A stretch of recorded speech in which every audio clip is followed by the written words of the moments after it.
within the silent corridors of power silence itself, can sometimes carry a weight more terrifying than any official statement. A hypothesis is currently drawing intense attention among elite observers that the succession mechanism at Kensington does not operate merely on a simple when the time comes basis, but is instead governed by an emergency brake system. As a royal figure approaches the milestone age of 40, triggering the activation of a massive trust fund from the past, we might assume this to be an automatic process. But no. For a long time, the public has been swept up in media sparring, yet according to our analysis, the true tip of the iceberg lies in the flow of finances. The hypothesis raised here is this: does an older brother acting as the future guardian of the system have the right to intervene in the flow of a younger brother's assets on the basis of moral standards? There are indications that a strategy referred to as a localized asset freeze is being considered. Rather than impulsive outbursts of anger, this appears to be a cold, calculated move grounded in a doctrine of preserving honor. The core argument placed on the scales is this: when a member breaks away from the system's shared orbit, do they retain the same privilege of drawing upon that system's resources? To truly understand this legal machine, we must look away from the headlines and step into the imagined space of the muniment room, the repository of memory and highly classified documents.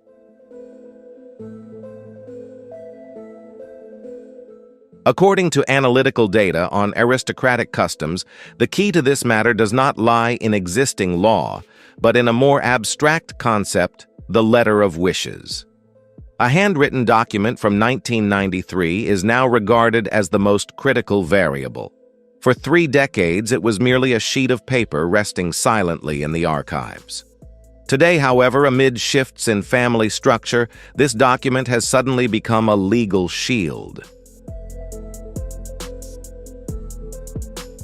Our hypothesis is this: the document does not merely govern money, it establishes a moral filter. Can a handwritten piece of paper from 30 years ago truly have the power to halt the flow of millions of dollars? That is the million-dollar question we need to answer. If you appreciate our approach of hypothesis and analysis rather than baseless rumors, leave a comment saying agreed and share this video with friends who share a passion for uncovering the truth. And don't forget to subscribe to the channel because the most unexpected variables have yet to be revealed. Its contents, though never officially made public, are believed to enshrine an unbreakable principle of the late mother: wealth must serve the well-being of her children, yet at the same time function as a resource to protect and uphold the dignity of the family. So what happens when these two objectives, individual interest and family honor, move in opposite directions? In your view, within a system that places such high value on tradition, can a handwritten spiritual testament truly possess enough power to override rigid financial rules? Or is this merely the opening move in a broader redefinition of inheritance itself? For many years, the working assumption of the one who departed rested on what was considered an absolutely safe variable, that the flow of finances from the maternal bloodline was untouchable, entirely separate from the royal family. He believed that biological status, being Diana's son, would always outrank political status. However, a sharp counterargument is now being actively debated. On the side of the heir to the throne, William, there appears to be a deliberate effort to redefine the concept of entitlement. The reasoning here is not emotional, but rooted in asset management logic, the purpose of the capital itself. If the 1993 letter is treated as the constitution of the trust, then it contains a brutal paradox the system is now forced to confront. The original intent of the bequest was to provide resources for independence and security. Yet in today's reality, that very flow of capital is suspected of being used to finance a media machine that turns back and attacks the very foundation that created it. This is what analysts describe as the self-destruction paradox, using a mother's legacy to pay lawyers and PR teams in a campaign that erodes the honor of her own family. In the eyes of the system's managers, this is no longer about purchasing a house, but about financing a confrontational campaign. A common counter-question is often raised: is this simply greed? Publicly available financial data suggests the answer is no. As Prince of Wales, William's income and assets far exceed any personal needs. Therefore, this move to freeze assets is not economic in nature, but instead reflects a strategy of protecting the legacy brand.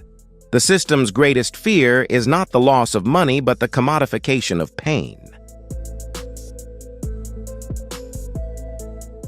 The transfer of physical assets, potentially including priceless personal mementos, to a location beyond direct oversight in California, carries the risk of their becoming mere props for entertainment products on digital platforms.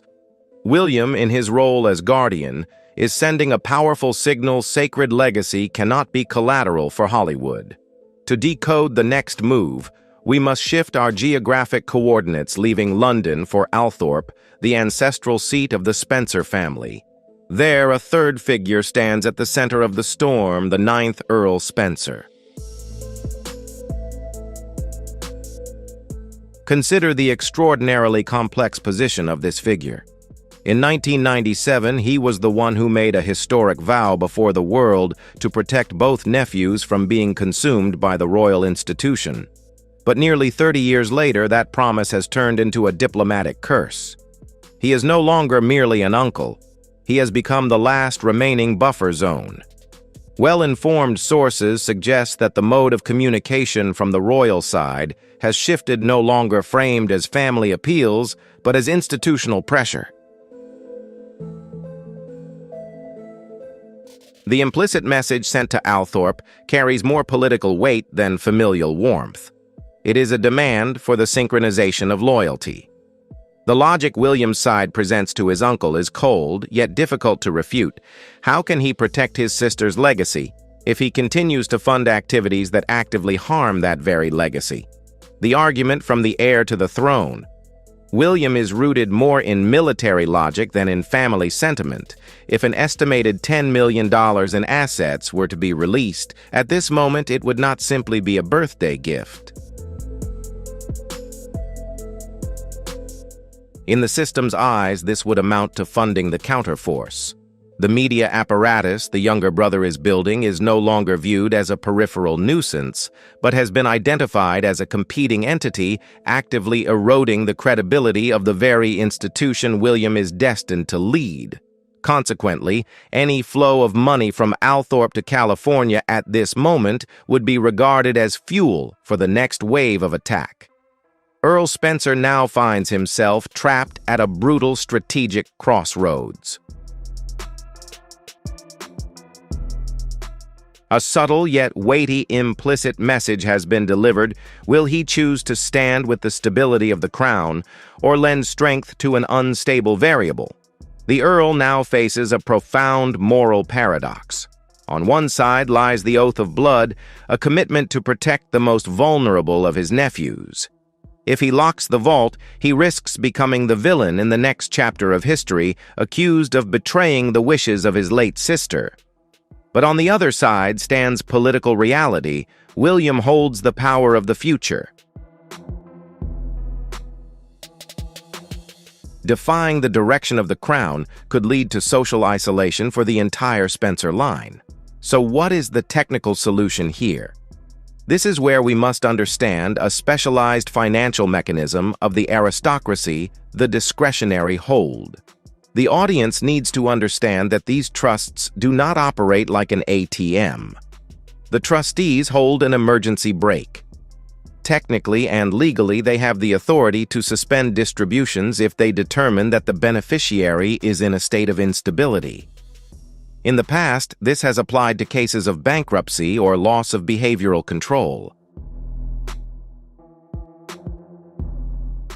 But today, legal teams are expanding that definition. They argue that the beneficiary is operating under the influence of external hostile actors.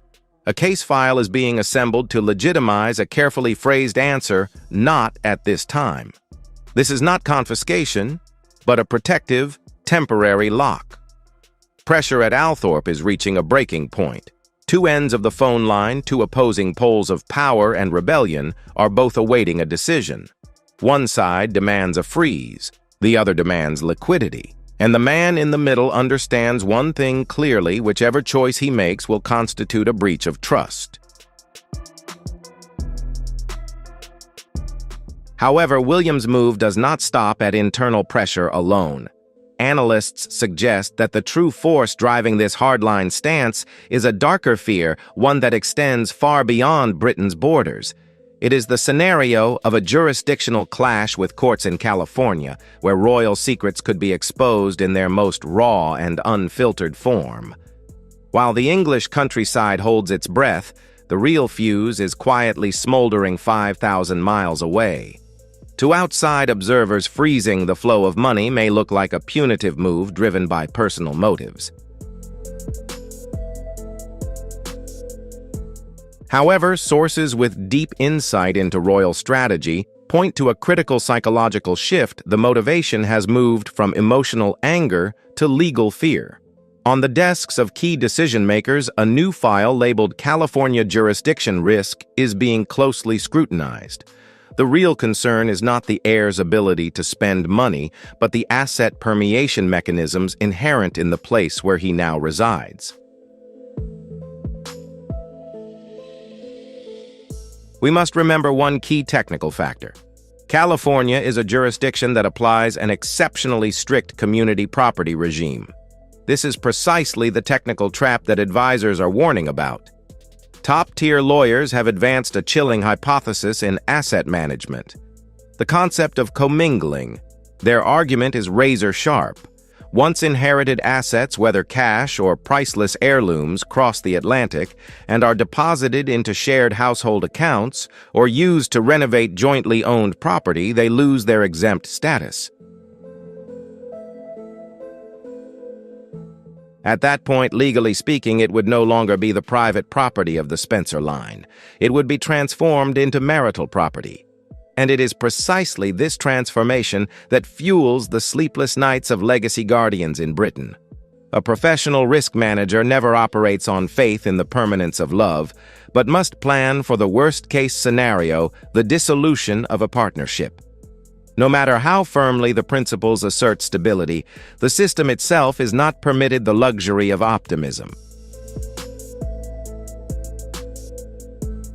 If an asset division were to take place under the ruling of a Los Angeles court, the 50-50 rule could be triggered. Imagine a scenario in which historically significant emeralds or funds reserved exclusively for royal bloodlines are compelled to be transferred to an external entity as part of a divorce settlement. For the future head of the monarchy, this is not about losing money. It is an irreversible leakage of legacy. It is an apocalyptic vision in which family history becomes collateral on a negotiating table in America. This is a fear that is instinctive reach. Therefore, every action must be absolutely precise. Operational location: the Royal Library, where the system's memory is stored, a rare, safe zone. Here, the data verification process began. What emerged was a shock to information governance. Under the desk lamp, two files lay side by side. The same subject, the same authentication seal of the medical director, yet the contents depicted two opposing realities, one confirming stable indicators, fully under control, ensuring executive capacity, the other portraying a scenario of systemic collapse, nervous exhaustion, and a recommendation for indefinite suspension of authority. Recommendation for indefinite suspension of authority.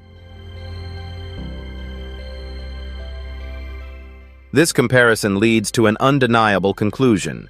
The opposing side manipulated key personnel to create a manufactured crisis.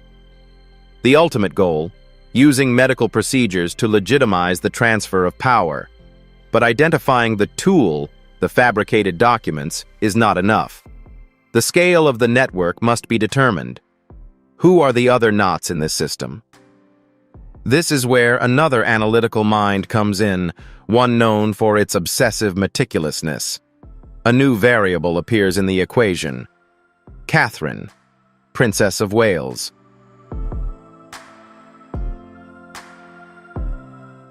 During a routine administrative information review, a task that seemed monotonous, the first variable surfaced. Subject of observation, Catherine. With the acuity of someone attuned to fine details, she detected an anomalous communication pattern. Electronic signals exchanged between the Queen and medical specialist H did not follow standard administrative time protocols. They appeared during late-night gray zone hours using highly encrypted language. There were no medical terms, only parameters of scheduling and logistical arrangements. Then an attachment appeared like a blazing red exclamation mark on the radar screen. Protocol B, Plan B. An instinctive alert of an internal security threat was triggered. The data was immediately transferred to the air. Consider William's position. He was under dual pressure from two fronts, the safety of his father and the burden of executing the transfer of power. His trust in the stability his stepmother was supposed to provide was crushed by reality. This evidence landed like a sledgehammer on the very foundation of that trust. From that moment on, a special task force spanning 3 generations was formed in the shadows. Charles, William, and Catherine. They no longer operated as a family, but as an internal intelligence unit. To confront a sophisticated conspiracy, they were forced to deploy modern operational methods, using end-to-end encrypted communication channels, disabling physical surveillance points within the palace, and analyzing metadata and server logs. And the result of the data mining process is, the smoking gun is irrefutable evidence, a digital audio recording. When the recording was played, it wasn't just sound, it was a verdict. The subject's voice rang out, cold and calculating, directing the inflating of risk indicators to trigger the mechanism for removing the leader. It was irrefutable evidence that manipulating the constitutional process. The intelligence data package, including audio recordings, corroborating reports, and email sequences, was placed on the king's desk.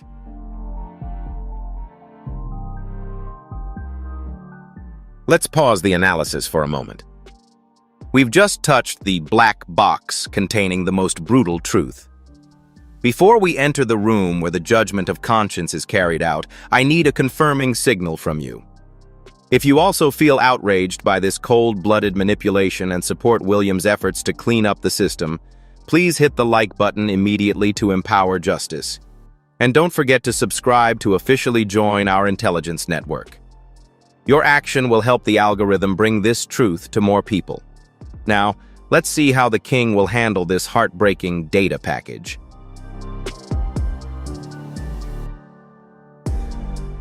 The feeling of hearing your spouse view you as a technical obstacle to be eliminated, rather than a human being, is undoubtedly a deep traumatic experience. But the protocol of a king doesn't allow for emotional breakdown. A cold decision is made. Take the final ethics test. Not a quarrel, but an opportunity for the opponent to confess.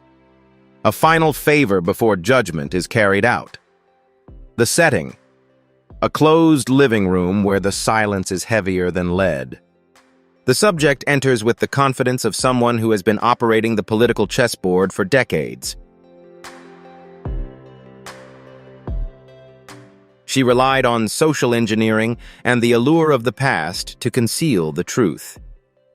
But the king's tactics had changed. He didn't immediately release the evidence. Instead, he used his gaze, a blend of the sadness of betrayal and supreme authority, to conduct a soft interrogation. "How is my health? And was there anything noteworthy about your conversation with Dr. H?" The answer he received was a perfect denial. A slight smile, a dismissive wave.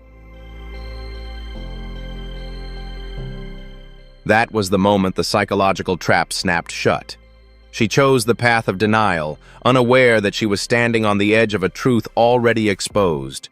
Faced with a moral test, the subject activated a classic defense mechanism: denial and blame shifting. She constructed an alternate reality in which the act of power seizure was disguised as fear for personal safety. The attack vectors were even redirected toward invisible, jealous rivals.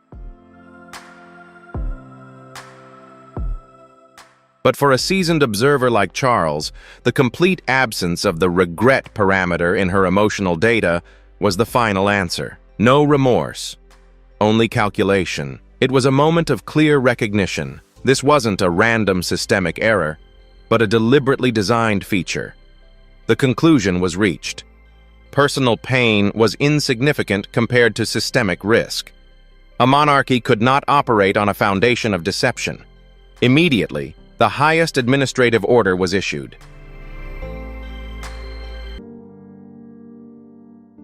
This was not a delay, but an absolute transfer of power. Charles, seated at the historic desk, carries out the final operations to disconnect himself from the network of authority. An abdication decree, transferring administrative rights to the next generation, William V. A handwritten letter is sealed. It is never sent, instead archived as a dead file, a witness to a chapter of life that has come to a close.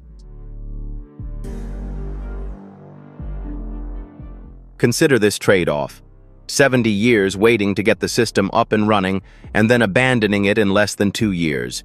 The motivation isn't weakness, but awakening, sacrificing power to protect the honor of the institution. In the days that followed, Britain underwent a complete software upgrade. The coronation of King William V was not merely a ceremony, but a system purge procedure. The image of King William and Queen Catherine on the balcony is not merely a symbol of power, but a message of integrity restoration. The cheering crowd celebrates not just a new monarch, but the palpable sense that a critical security vulnerability has been patched. Global media shifts its tone, from scandal-driven headlines to in-depth analyses of the former king's moral courage. While the new system operates smoothly in the spotlight, a silent purge unfolds elsewhere. The former queen, now an entity stripped of all royal identifiers, receives the order to exit the center of power. No noise, no farewell. Such is the price paid when a toxic variable is expelled by the immune system of history. This is a hypothetical story, but it raises a very real question about power and responsibility. The question I want to leave with you is this: what do you think is the greatest legacy of a leader? The length of time they hold power, or the way they choose to let it go in order to protect core values? Share your view with a number. Press 2. Holding on to power until the very end is true strength. Press 5. Knowing when to let go is true greatness. Don't forget to subscribe to the channel and turn on notifications so we can continue decoding the next analytical case files together. There is no code of honor, no escort protocol, and absolutely no acknowledgement.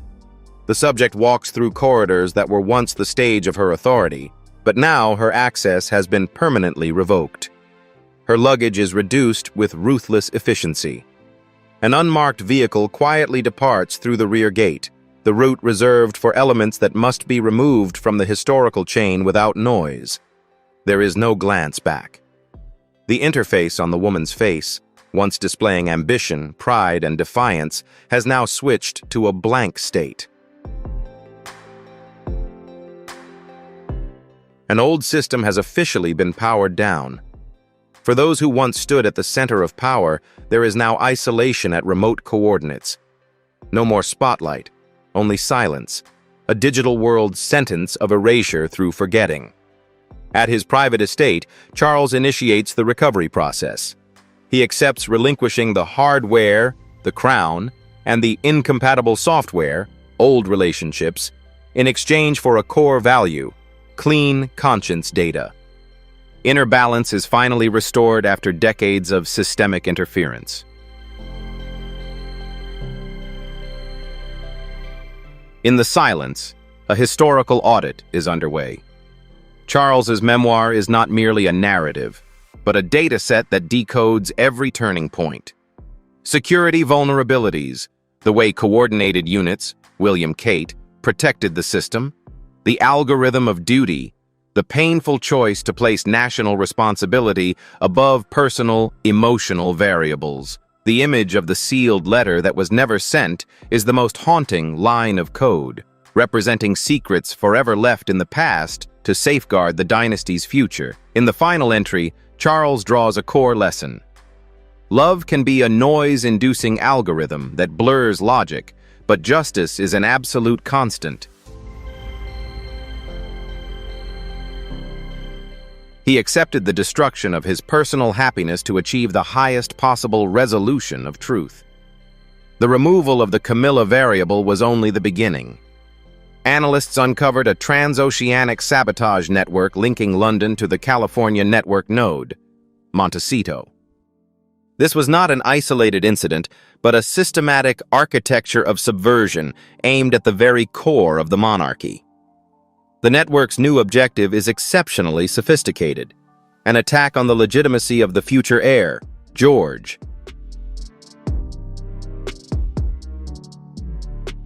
This operation employed fabricated data, falsified records and disinformation, and a manufactured doubt campaign aimed at undermining the biological lineage and traditions of the institution. Catherine, the firewall, activated a high-precision investigative protocol. By applying the follow-the-money method, she cracked through complex layers of financial transactions used to fund the smear campaign.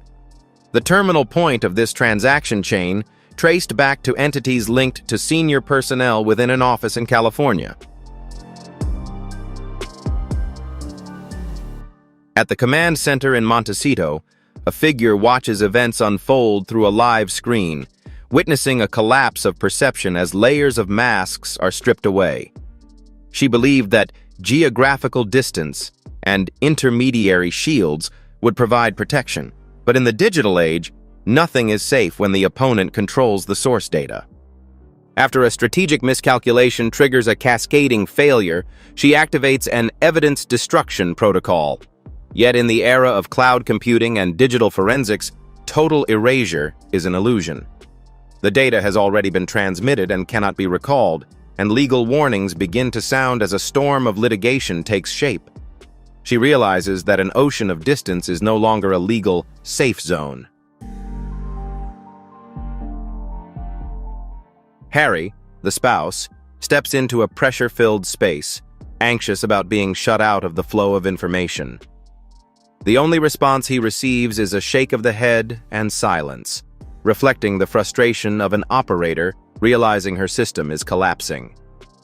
She regrets having dragged the entire family into a no-exit game, but survival instinct quickly takes over.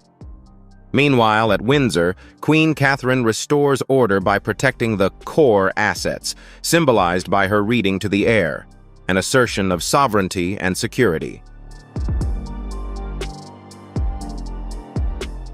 The attack on the bloodline failed, and the family's protective firewall held firm.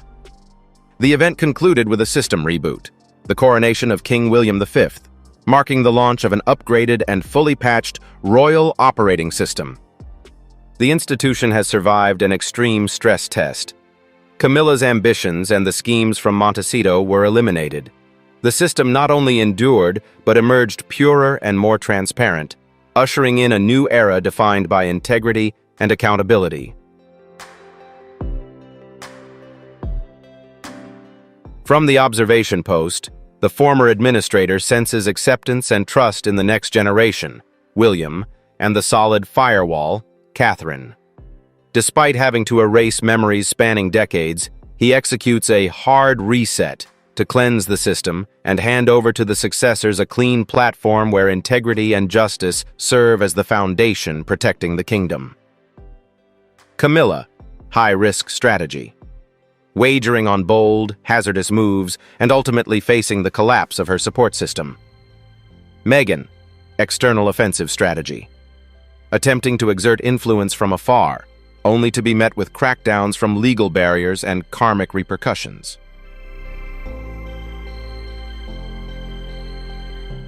Catherine, a resilient defensive strategy. Persevering through stability and integrity, ultimately emerging victorious and becoming a symbol of endurance. The system has undergone a rigorous stress test across 3 generations. Charles, the one who re-established the system. William, the new operator who accepts the weight of the crown. George, the future secured behind a solid firewall of security. Is this a necessary purification process to safeguard the sanctity of duty? Or is it a calculated revenge, a strategic counterstrike by a man deeply wounded by betrayal? Justice or revenge? A sacred duty or earthly pain? Courage or cruelty? The line between them is as thin as a strand of hair. This content is purely for reference, based on unverified hypotheses and public speculation. This content is purely for informational purposes, based on unverified hypotheses and opinions. Let's discuss it further from a customer analysis perspective. Let's discuss it from an objective, analytical perspective. Don't just sit back. Engage with me. Press 1 if you're curious and 0 if you're skeptical. Hit like and subscribe now to join me in uncovering the truth behind the veils.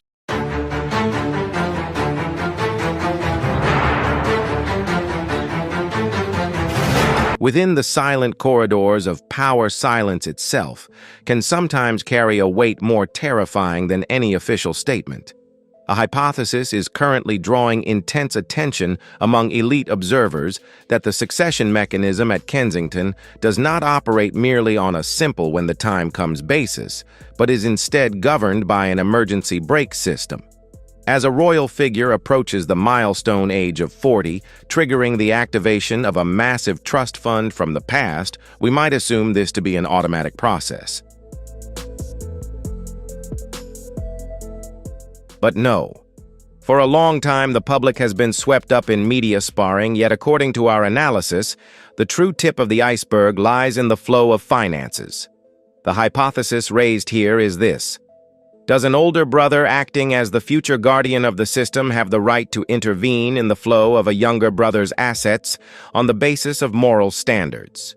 There are indications that a strategy referred to as a localized asset freeze is being considered.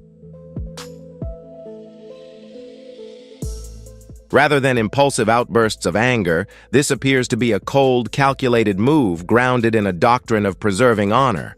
The core argument placed on the scales is this: when a member breaks away from the system's shared orbit, do they retain the same privilege of drawing upon that system's resources? To truly understand this legal machine, we must look away from the headlines and step into the imagined space of the muniment room, the repository of memory and highly classified documents.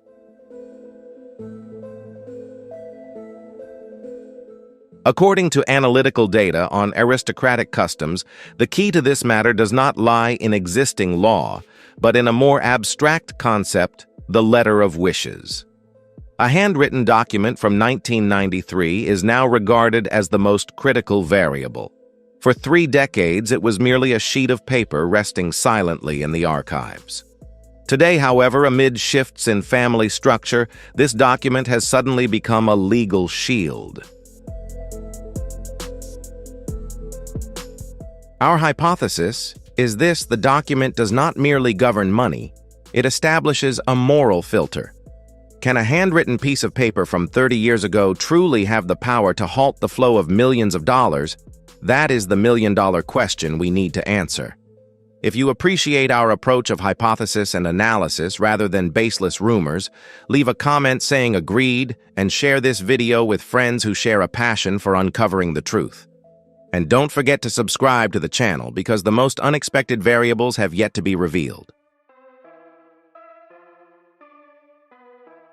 Its contents, though never officially made public, are believed to enshrine an unbreakable principle of the late mother: wealth must serve the well-being of her children, yet at the same time function as a resource to protect and uphold the dignity of the family.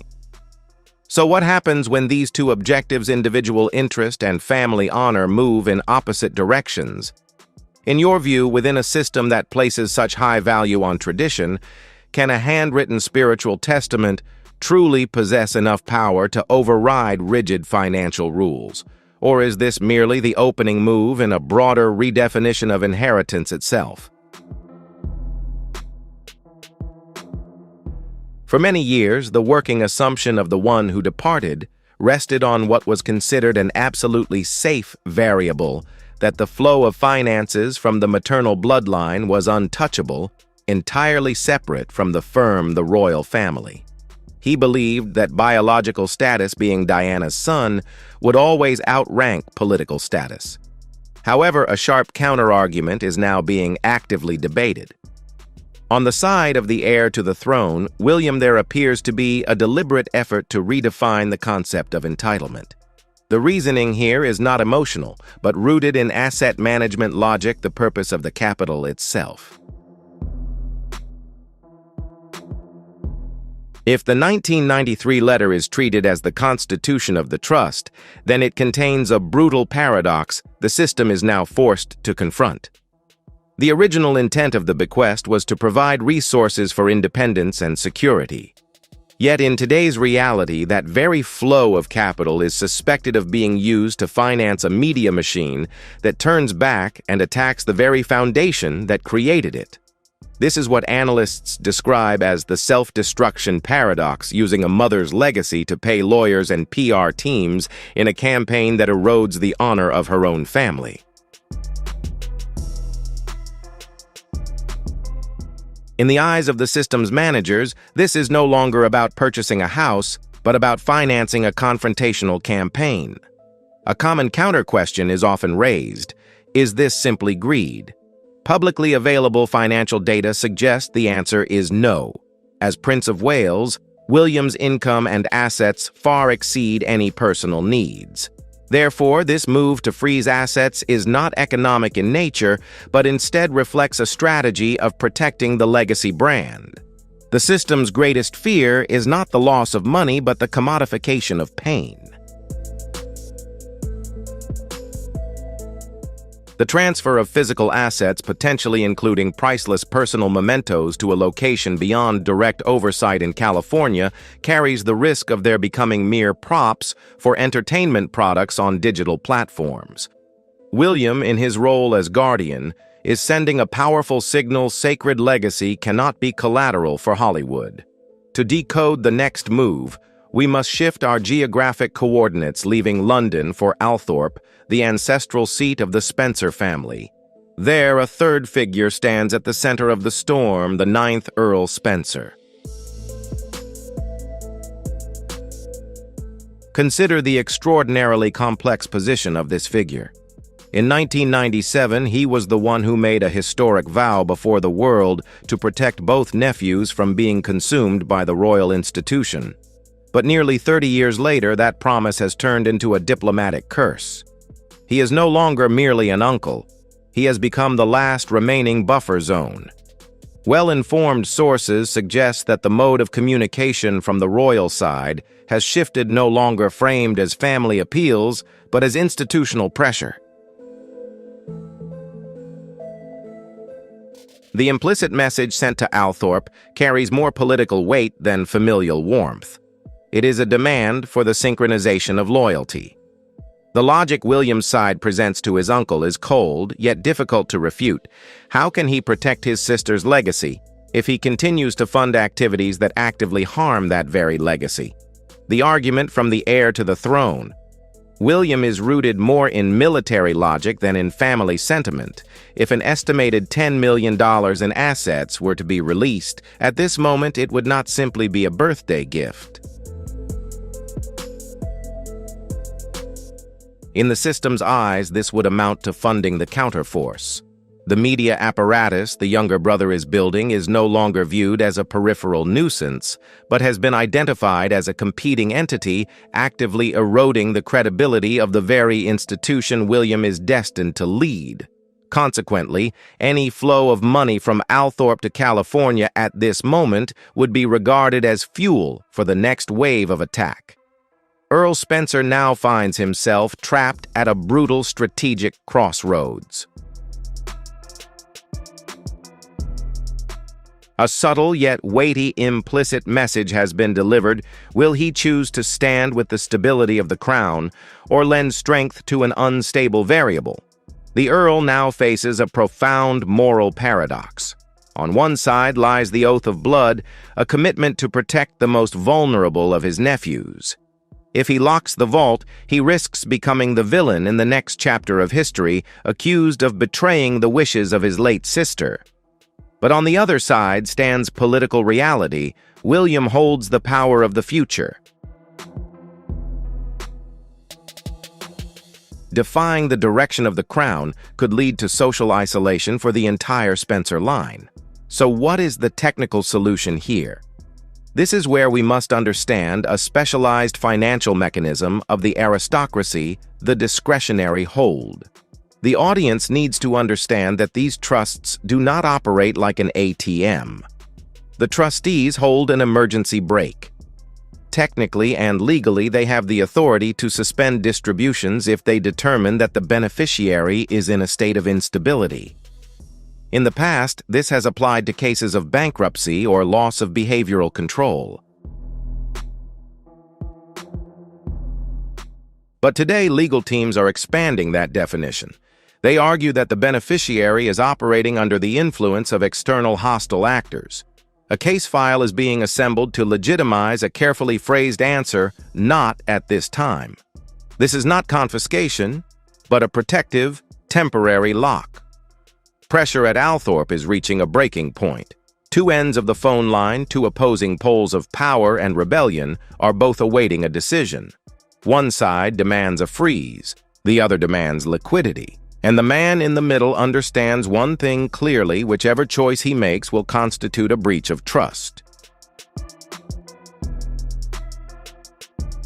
However, William's move does not stop at internal pressure alone.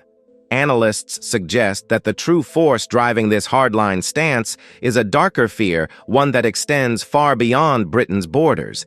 It is the scenario of a jurisdictional clash with courts in California, where royal secrets could be exposed in their most raw and unfiltered form. While the English countryside holds its breath, the real fuse is quietly smoldering 5,000 miles away. To outside observers, freezing the flow of money may look like a punitive move driven by personal motives. However, sources with deep insight into royal strategy point to a critical psychological shift. The motivation has moved from emotional anger to legal fear. On the desks of key decision-makers, a new file labeled California Jurisdiction Risk is being closely scrutinized. The real concern is not the heir's ability to spend money, but the asset permeation mechanisms inherent in the place where he now resides. We must remember one key technical factor. California is a jurisdiction that applies an exceptionally strict community property regime. This is precisely the technical trap that advisors are warning about. Top-tier lawyers have advanced a chilling hypothesis in asset management: the concept of commingling. Their argument is razor-sharp. Once inherited assets, whether cash or priceless heirlooms, cross the Atlantic and are deposited into shared household accounts or used to renovate jointly owned property, they lose their exempt status. At that point, legally speaking, it would no longer be the private property of the Spencer line. It would be transformed into marital property. And it is precisely this transformation that fuels the sleepless nights of legacy guardians in Britain. A professional risk manager never operates on faith in the permanence of love, but must plan for the worst-case scenario, the dissolution of a partnership. No matter how firmly the principles assert stability, the system itself is not permitted the luxury of optimism. If an asset division were to take place under the ruling of a Los Angeles court, the 50-50 rule could be triggered. Imagine a scenario in which historically significant emeralds or funds reserved exclusively for royal bloodlines are compelled to be transferred to an external entity as part of a divorce settlement. For the future head of the monarchy, this is not about losing money. It is an irreversible leakage of legacy. It is an apocalyptic vision in which family history becomes collateral on a negotiating table in America. This is a fear that is instinctive, reaching far beyond the scale of palaces. Whether it is a national treasure or simply an old family photo album, the desire to protect what our ancestors left behind and to ensure it is passed on to the right hands is entirely legitimate. I hope you and your families are safe and able to preserve your own core values. Our community is growing every day. Let me know in the comments which city or country you're following this story from. Is the concept of inheritance where you live viewed differently? Returning to the strategic chessboard. To neutralize this California trap, a complex legal maneuver is being pushed forward known as a protective trust variation. This is Plan B. If persuasion through emotion fails, the system will alter the distribution structure itself. The objective is no longer outright prevention, but a redefinition of ownership. Funds may be spent, but permanent control will never leave London. Could this protective trust variation be the comprehensive solution, allowing the elder brother to safeguard the legacy while the younger still receives support without being entangled?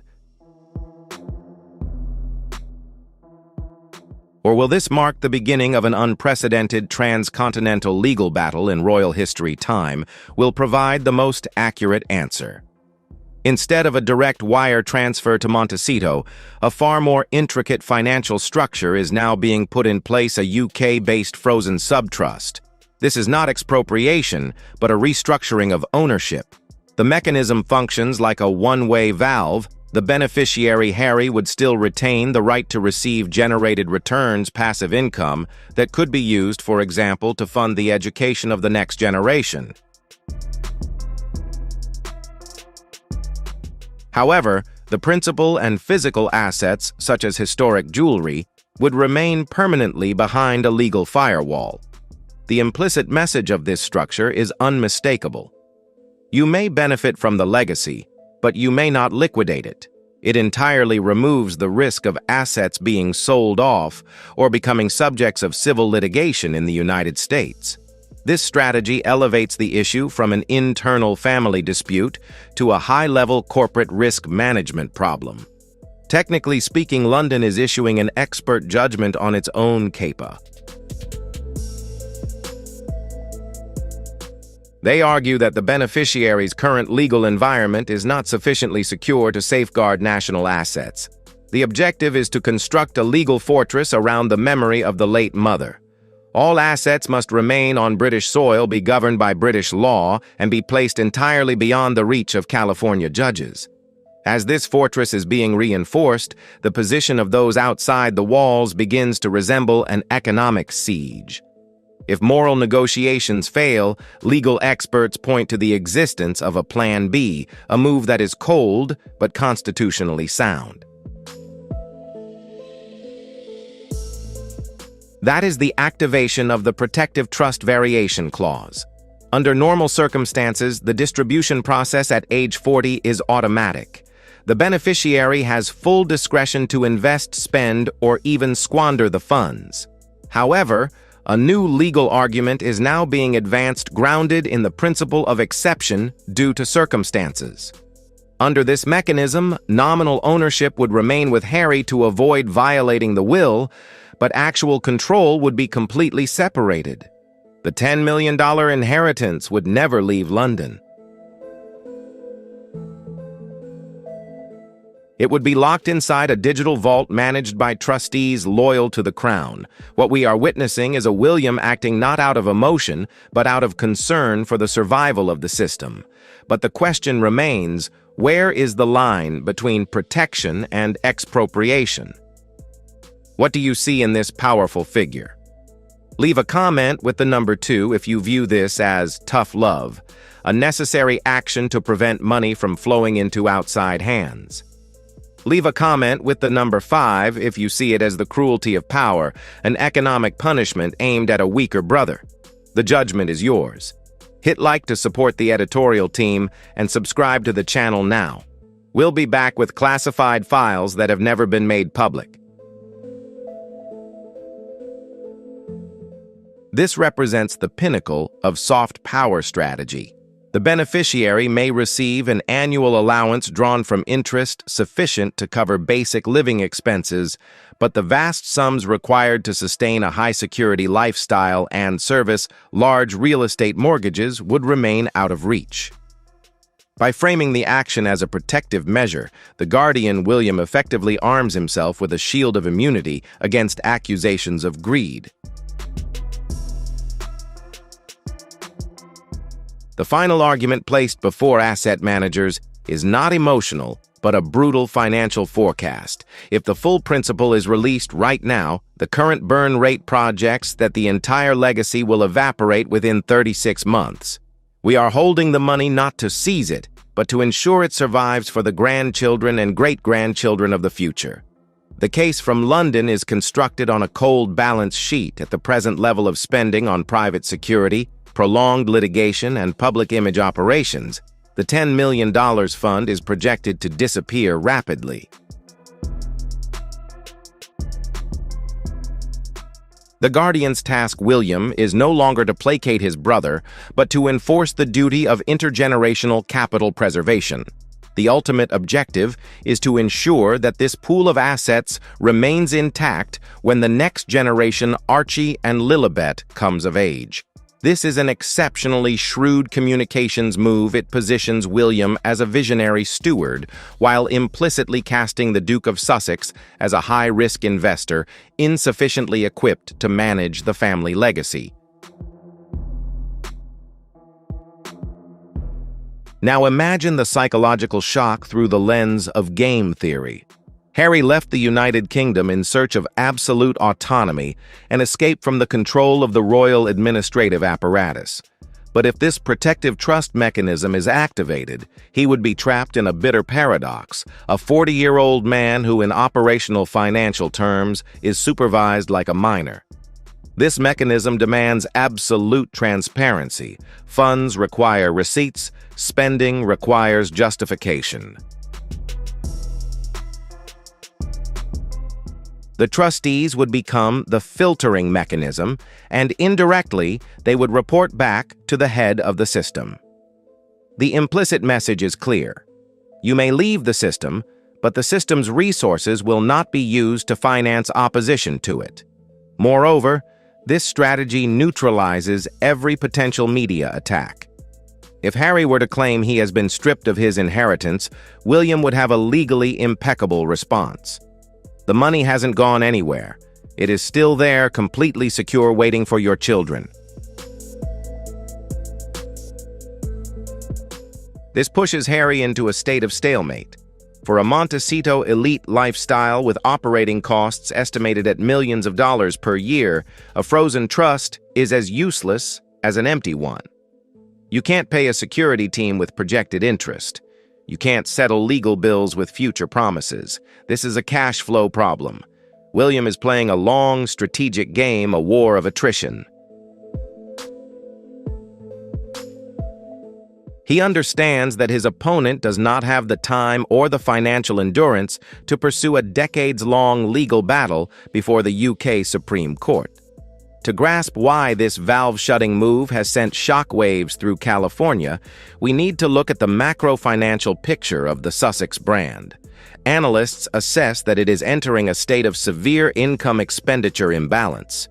For years, Harry operated under the assumption of a permanent safety cushion provided by the Spencer inheritance. That was the final strategic reserve the royal family could not interfere with. But once that cushion is removed, a stark reality is exposed.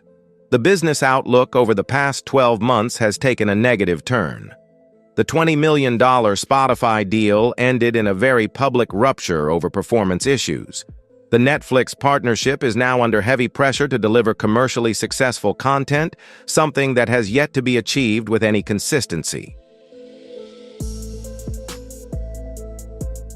The era of easy money earned from celebrity status in Hollywood is drawing to a close, while fixed costs remain unchanged, most notably the massive mortgage on the Riven Rock estate. When we strip away the glossy veneer of private jets and a large entourage of aides, we arrive at the biggest iceberg in the Sussex financial statement's security costs. Since losing the protective umbrella of the state once funded by taxpayers, Harry has been forced to operate a private secret service of a scale comparable to that of a head of state. Experts estimate these costs at between $2 and $3 million per year. This is an enormous fixed expense, one capable of eroding any fortune if fresh cash flow is not continuously injected. Without a stable inheritance stream acting as an anchor, Harry is facing an existential crisis. He is now entirely dependent on the market value of attention in Hollywood. And as any risk manager will tell you, the market is a profoundly fickle friend. This liquidity pressure is producing a psychological state that observers describe as a siege mentality. From the insider's perspective, the moves coming out of London no longer look like protection, but like a systematic campaign of position neutralization. Look at the historical sequence. First came the removal of military titles, loss of hard power. Then the stripping of the HRH-style loss of soft power. Next was the loss of Frogmore Cottage, loss of geographic footing. And now, the system is targeting the final remaining link, the financial legacy left by his mother.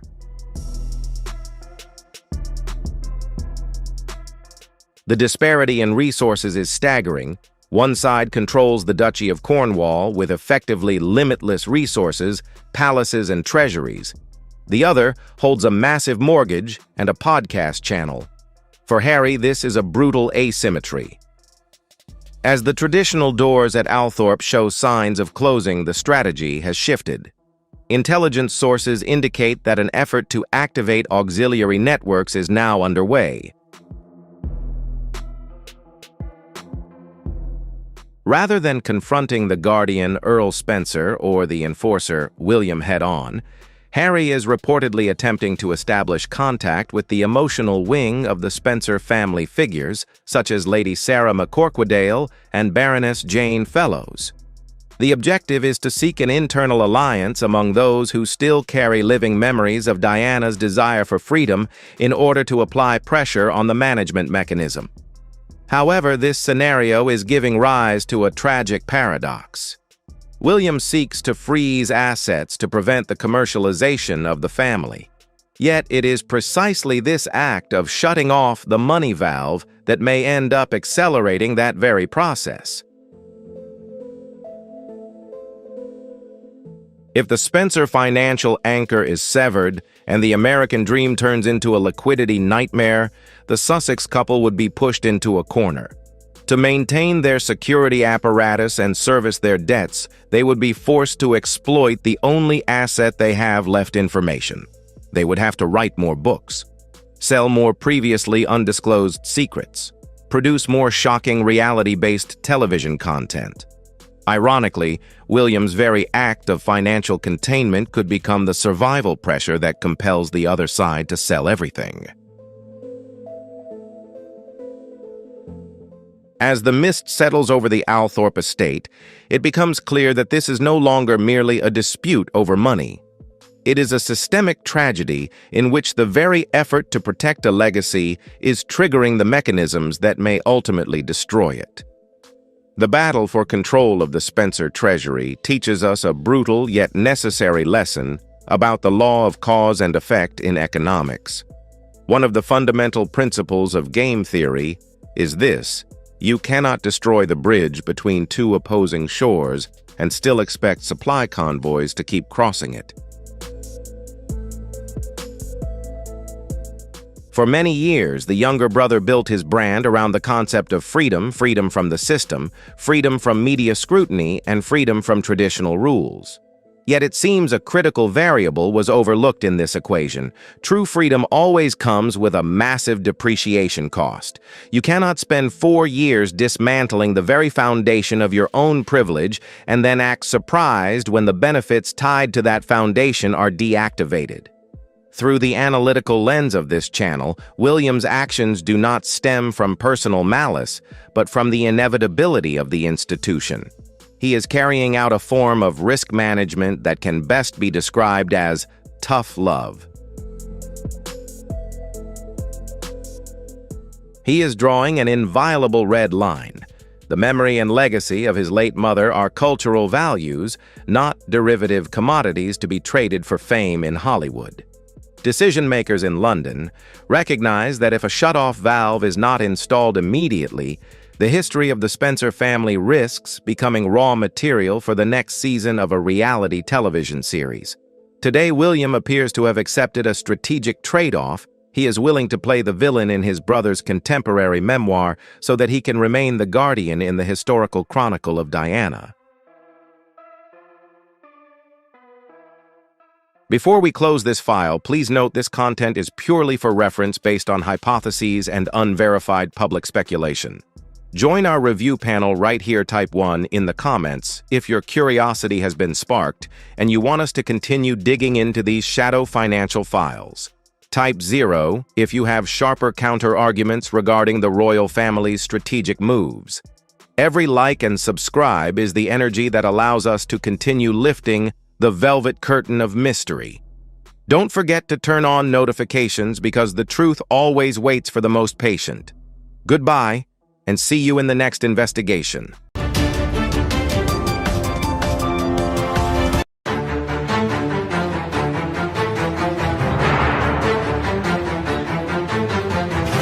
Is a soft coup unfolding behind the velvet curtains of Buckingham Palace. Insider whispers speak of a quiet alliance between Princess Anne and Princess Kate aimed at repositioning or, more bluntly, isolating Queen Camilla. The royal legacy does not tolerate dilution. And when the gatekeepers begin to move, this is not petty rivalry, but a self-defense mechanism of an entire institution. So what is really happening? Let's decode it together.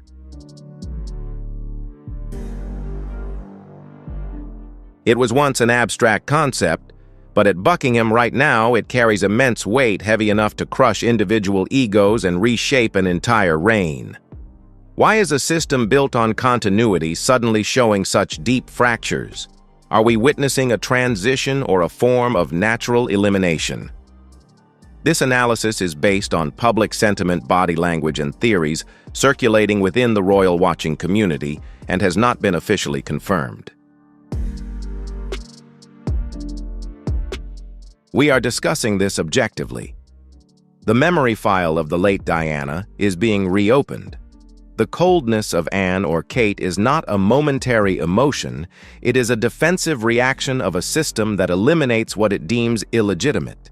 It may be the system's self-protective response to what it considers incompatible with the standards of the throne. But on this chessboard of the century, who is the one commanding the game and who is merely a pawn to decode the present? We are compelled to look into the mirror of the past. But is Kate truly acting alone? In a world governed by rules, no move made by the Princess of Wales is without the consent of the man at the top of the line of succession, Prince William. Sources leaking from Kensington Palace suggest that William maintains a polite but cold distance from his stepmother. To William, Camilla remains a permanent reminder of the years of suffering endured by his mother Diana. If Kate is the one carrying out the rituals of isolation on the public stage, then William is the one approving that strategy behind closed doors. Imagine a chessboard where the King Charles is trying to protect the Queen Camilla, while the Rook and the Bishop William and Kate are quietly closing in to prepare for a new reign, a reign they want to be completely cleansed of past controversies. This is not merely a family conflict, it is the preparation for the cleanest possible transfer of power. The palace has never been a place of just tea parties and roses. It is a grand stage of perfectly managed appearances, where the undercurrents of power collide with brutal force. The history of Buckingham Palace is no stranger to purges of power from the days of Henry VIII to the present.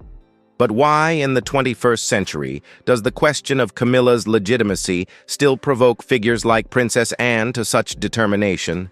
The answer lies not in the past, but in the future of the crown. Never underestimate the power of the men in gray, the private secretaries and senior advisors who keep the royal machine running. Why would they allow these rumors to spread? Never underestimate the power of the men in gray, the private secretaries and senior advisors who operate the royal machine. So why let the rumors circulate?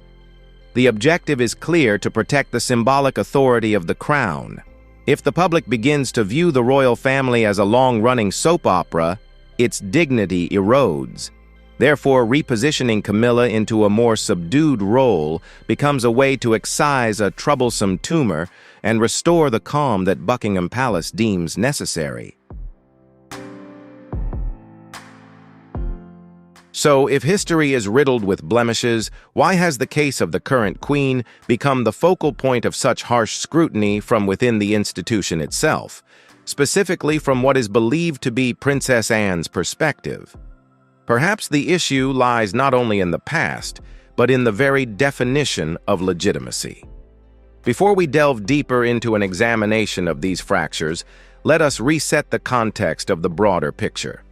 Caught between ironclad rules and human emotion, is a position ever permanently secured by a title alone, or does it require the consent of the gatekeepers of history? What do you think about the real power operating behind those closed doors? We need to acknowledge a fundamental reality: the perfection of the royal family is by nature a triumph of image management. Yet behind the programmed smiles and the choreographed waves, history has shown that the palace has always been a miniature geopolitical hotspot of ambition and conflict. This is not a new phenomenon of our time, it is a genetic code passed down through generations. From royal succession rivalries recorded in history books to whispered conversations in dark corridors, drama is not a system flaw. It appears to be a feature of life at the very top. This variable hangs over King Charles and the entire family structure. The public, acting as observers, is placing the whole system under a microscope. Every fleeting glance, a furrowed brow, or a physical distance between family members is decoded as an SOS signal. It is this very scrutiny that fuels an endless spiral of speculation about hidden alliances and internal fractures. If the royal family is viewed as a machine, then the emergence of Camilla and later the separation of Harry and Meghan represent its most severe stress tests. Their departure and the statements issued from across the ocean inadvertently activated internal pressures, making the effort to maintain a glossy exterior more difficult than ever. Yet what is truly astonishing is the family's ability to freeze their emotions in public. But do not let that stillness deceive you. Analysts suggest that the real fracture does not lie in the external noise, but in the very foundation itself. And the epicenter of this latest seismic shift is believed to revolve around Princess Anne. This conflict goes beyond ordinary differences of opinion. It is existential to the future direction of the monarchy. According to prevailing theories, Princess Anne, often described as the royal family's iron arm, appears to have delivered an assessment, or rather a blunt warning, regarding Camilla's position. This is not personal jealousy, but a matter of principle. There is information suggesting that Anne pointed out a fundamental truth, one core factor that led her to believe Camilla's presence at the very top violates a sacred, unwritten rule, that she represents something fundamentally at odds with it. Could Princess Anne's warning be the final safeguard protecting the dynasty's legacy? Or is it the spark for a brutal transfer of power in the battle between traditional duty and a new reality? Who truly holds the soul of the monarchy? Leave your reasoning below. In systems management theory, when an external factor is perceived as a threat to core stability, the system's self-defense mechanisms are triggered.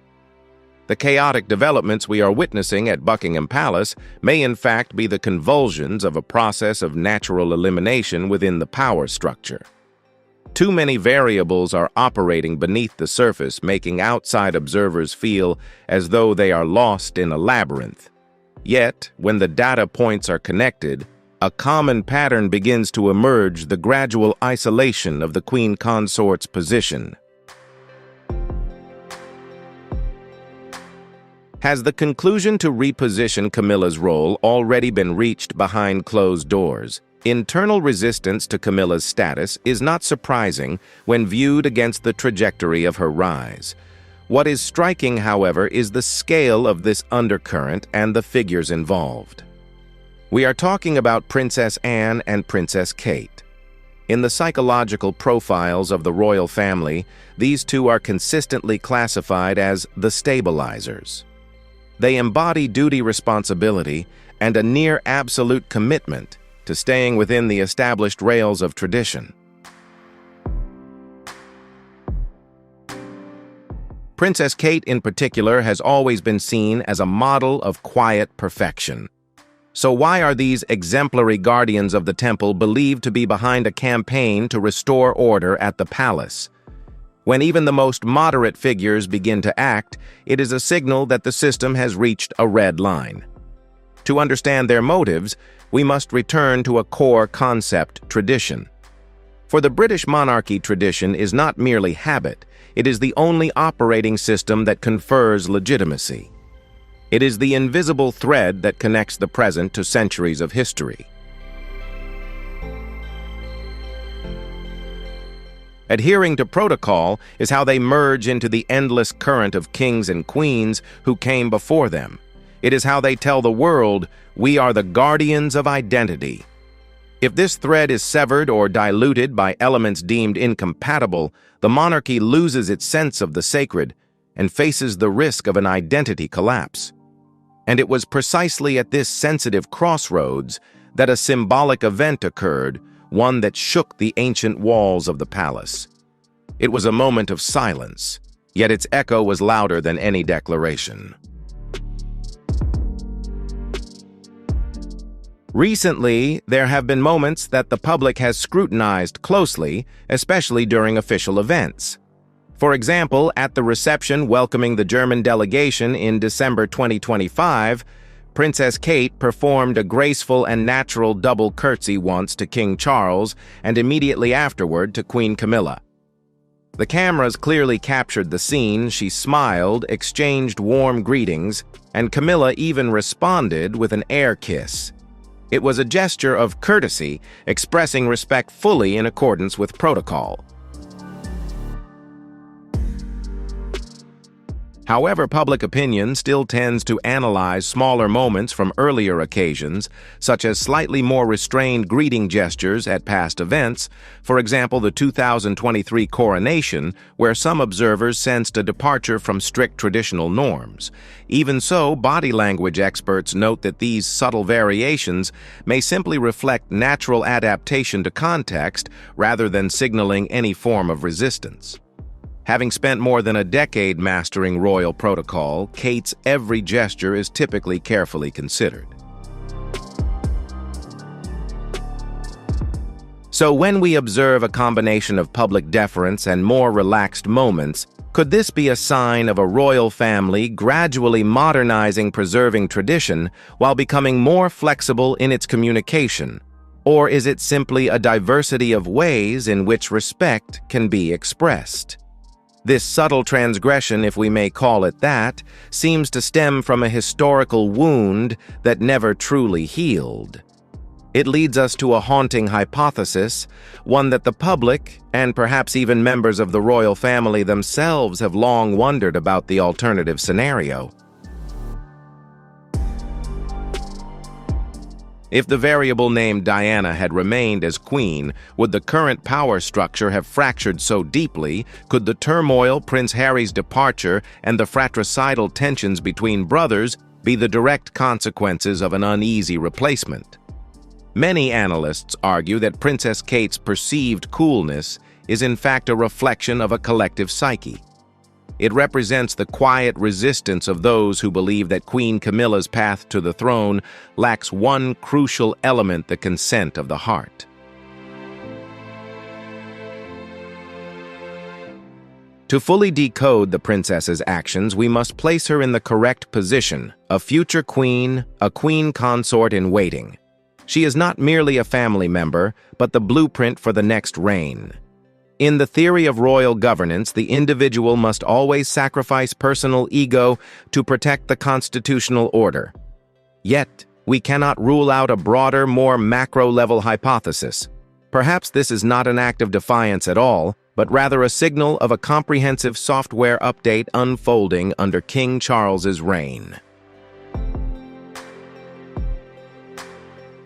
The king's ultimate goal is to bring the heavy chariot of the monarchy up to the speed of the 21st century.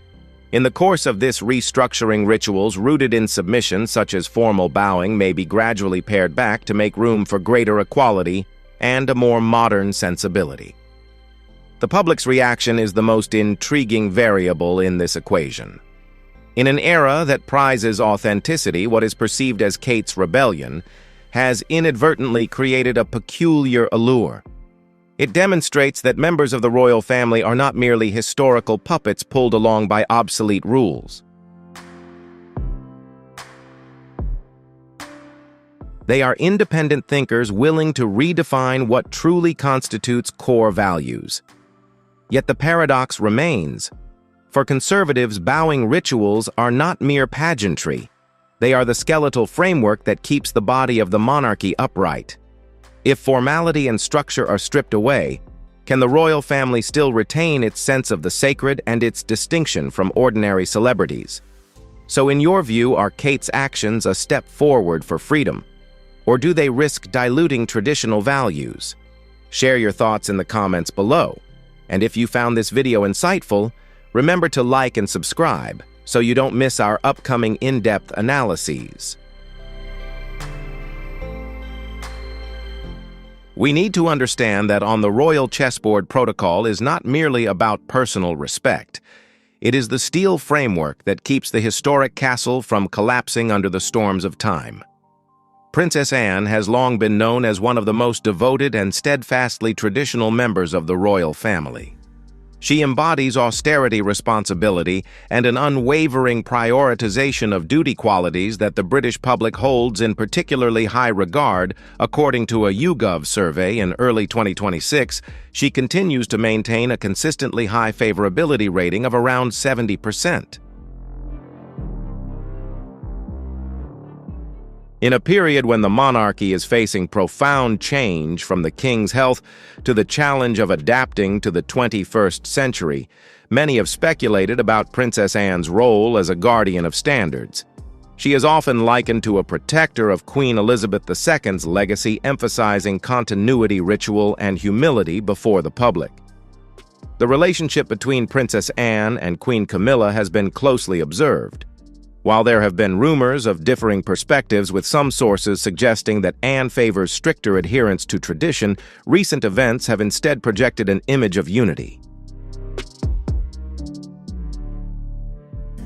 A clear example was Christmas 2025 at Sandringham. The two women appeared together wearing coordinated red outfits, leading the family to church, a gesture many newspapers described as a symbol of unity between the two most influential women in the royal family. Of course, the monarchy does not make everything public. There may well be internal discussions about how to balance immutable tradition with necessary adaptation, especially when Camilla represents a more modern, approachable style. But rather than open conflict, the system appears to be self-correcting. Anne continues her role as the quiet workhorse, carrying out hundreds of engagements each year, while Camilla remains at the king's side during major public events. This leads to a key question in the balance between preserving heritage and embracing renewal. What does Princess Anne truly represent? A force that holds the core firmly in place, or an integral part of a smooth, carefully managed transition? What's your take? She fears that accepting these looser standards would send the wrong message that the monarchy is lowering itself in order to compromise. Returning to the historic moment of the coronation, while the world saw crowns and robes, more discerning observers sensed a subtle discord in the atmosphere. The whispers there were not mere social pleasantries, but tremors of an underlying collision.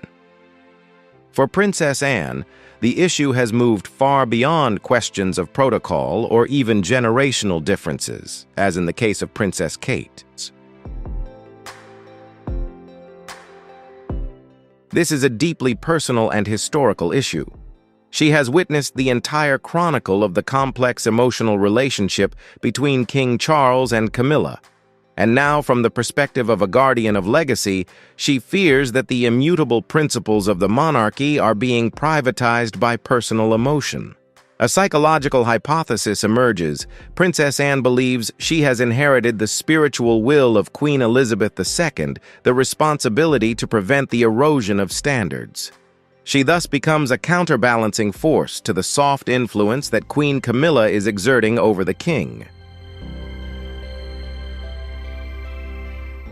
Anne's steadfastness is revealed in a small yet enormously symbolic detail: resistance at the level of titles. Her insistence on using the term queen consort rather than simply queen is not linguistic stubbornness. It is a political boundary Anne draws to underscore the limits of power that the position derives from marriage, not from divine right or bloodline succession. And then the story turns to a new, more mysterious chapter: absence. Camilla's absence, attributed to a respiratory infection. But in courtly language, illness can sometimes be a euphemism for a temporary pause in power, a cooling-off period to calm heated minds. At the center of the storm, where does King Charles III stand? On one side is his lifelong, deeply rooted love for Camilla. On the other is his absolute loyalty to duty and his profound respect for his sister, Princess Anne. Royal psychological analysts suggest that Charles is facing the most acute dilemma of his life. He understands that if he defends Camilla too forcefully, he risks provoking resistance from his most devoted allies, figures like Anne and Kate. But if he lets go, he would be betraying the woman who stood by him through decades of being shunned by the world. Could Camilla's absence then be a painful compromise that Charles was forced to accept in order to keep the family from fracturing? A king who reigns over a kingdom yet cannot secure peace within his own palace. This may be the greatest tragedy of Charles III's reign. However, in the language of the court, health is sometimes the perfect screen behind which political temperature adjustments quietly take place. Systems analysts raise the question, is this merely a medical issue or a strategic pause, a necessary step back to cool internal tensions that had escalated to a breaking point, especially following firm signals from Princess Anne? If the hypothesis of a temporary suspension of power holds true, then this could be seen as a self-defense mechanism of the monarchy itself. The system is self-adjusting to ensure that the legacy of Queen Elizabeth II remains the sole guiding compass. Camilla's absence, whatever the reason, has inadvertently restored space for traditional values to shine.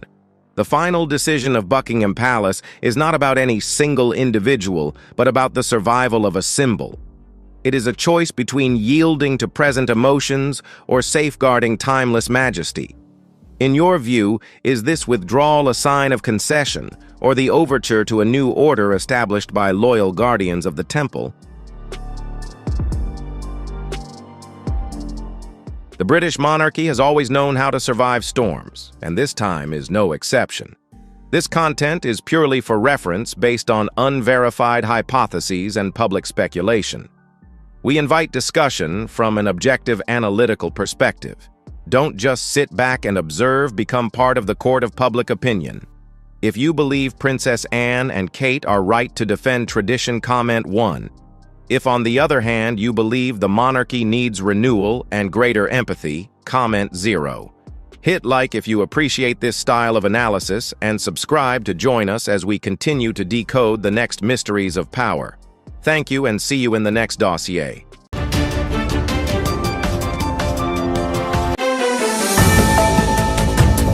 Ladies and gentlemen, in the world of modern intelligence, silence does not mean peace. Sometimes it is the sign of an undercurrent storm being handled by the most advanced security protocols. Recently, international cybersecurity observers have been buzzing over a shocking hypothesis. Is it possible that a renowned federal investigative agency is quietly activating Level 1 surveillance mode on a public figure who was once part of the royal family? Unverified sources suggest that the incident began with a strange signal penetrating the most inviolable place of all the data files of a child member of the royal family. Join us as we decode the fragments of this potential security case through the lens of systems analysis. According to corridor chatter, experts from the Digital Protection Unit have detected anomalies in traffic flow.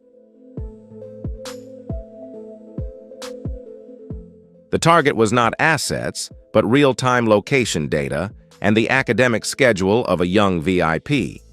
Experts assess that this was not the work of impulsive hackers.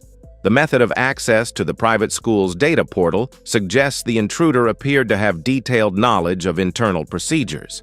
Rather than making a public announcement that could cause panic, the defensive system seems to have opted for a strategy of silent containment, coordinating across channels between MI5 and intelligence partners across the ocean to trace the activity back to its source. The story grows even more gripping when we analyze the digital coordinates. There are unverified rumors suggesting that electronic traces led investigators to an IP address linked to former personnel who once served on the staff of a duchess. One detail with a distinctly detective novel flavor has been highlighted by the online community surveillance logs allegedly leaked, recorded the presence of a related individual in the Notting Hill area. Coincidentally, this location fell within the signal radius of a cybersecurity firm just 24 hours after the data breach occurred. Is this merely a random coincidence explained by statistical probability, or a calculated link in a deliberate chain of actions? We cannot say for certain yet, but in the world of counterintelligence, coincidence is rarely taken at face value. Wait a moment. Let me ask you something. Is there anyone here who believes in coincidences that line up down to the very second like this? Comment number 2 if you think this was orchestrated. If you believe it was purely random, leave a number 5 in the comments below. Your perspective is crucial as we move forward into the forensic evidence segment coming up next. Don't forget to like and subscribe to the channel to stay updated with our upcoming videos. If this hypothesis is correct, then the matter has moved beyond the realm of entertainment gossip and crossed into the threshold of national security. An anonymous source, reportedly from within a federal investigative agency, has hinted at the possible existence of a dedicated digital forensic analysis operation. According to this account, not only public devices but the entire digital ecosystem surrounding this individual, from encrypted communication channels and internal applications to disposable devices, burner phones, is now under forensic scrutiny. The system appears to have determined that the intrusion was not an isolated incident. It looked more like a comprehensive data collection effort spanning everything from charitable logistics systems to the travel schedules of other senior figures within the royal family. Anonymous intelligence sources are now raising a chilling hypothesis. What we are witnessing is not simply the curiosity of a single individual, but rather a structured information harvesting matrix, with the ultimate objective being to narrow and control access to high-level logistics data related to the royal family's young members.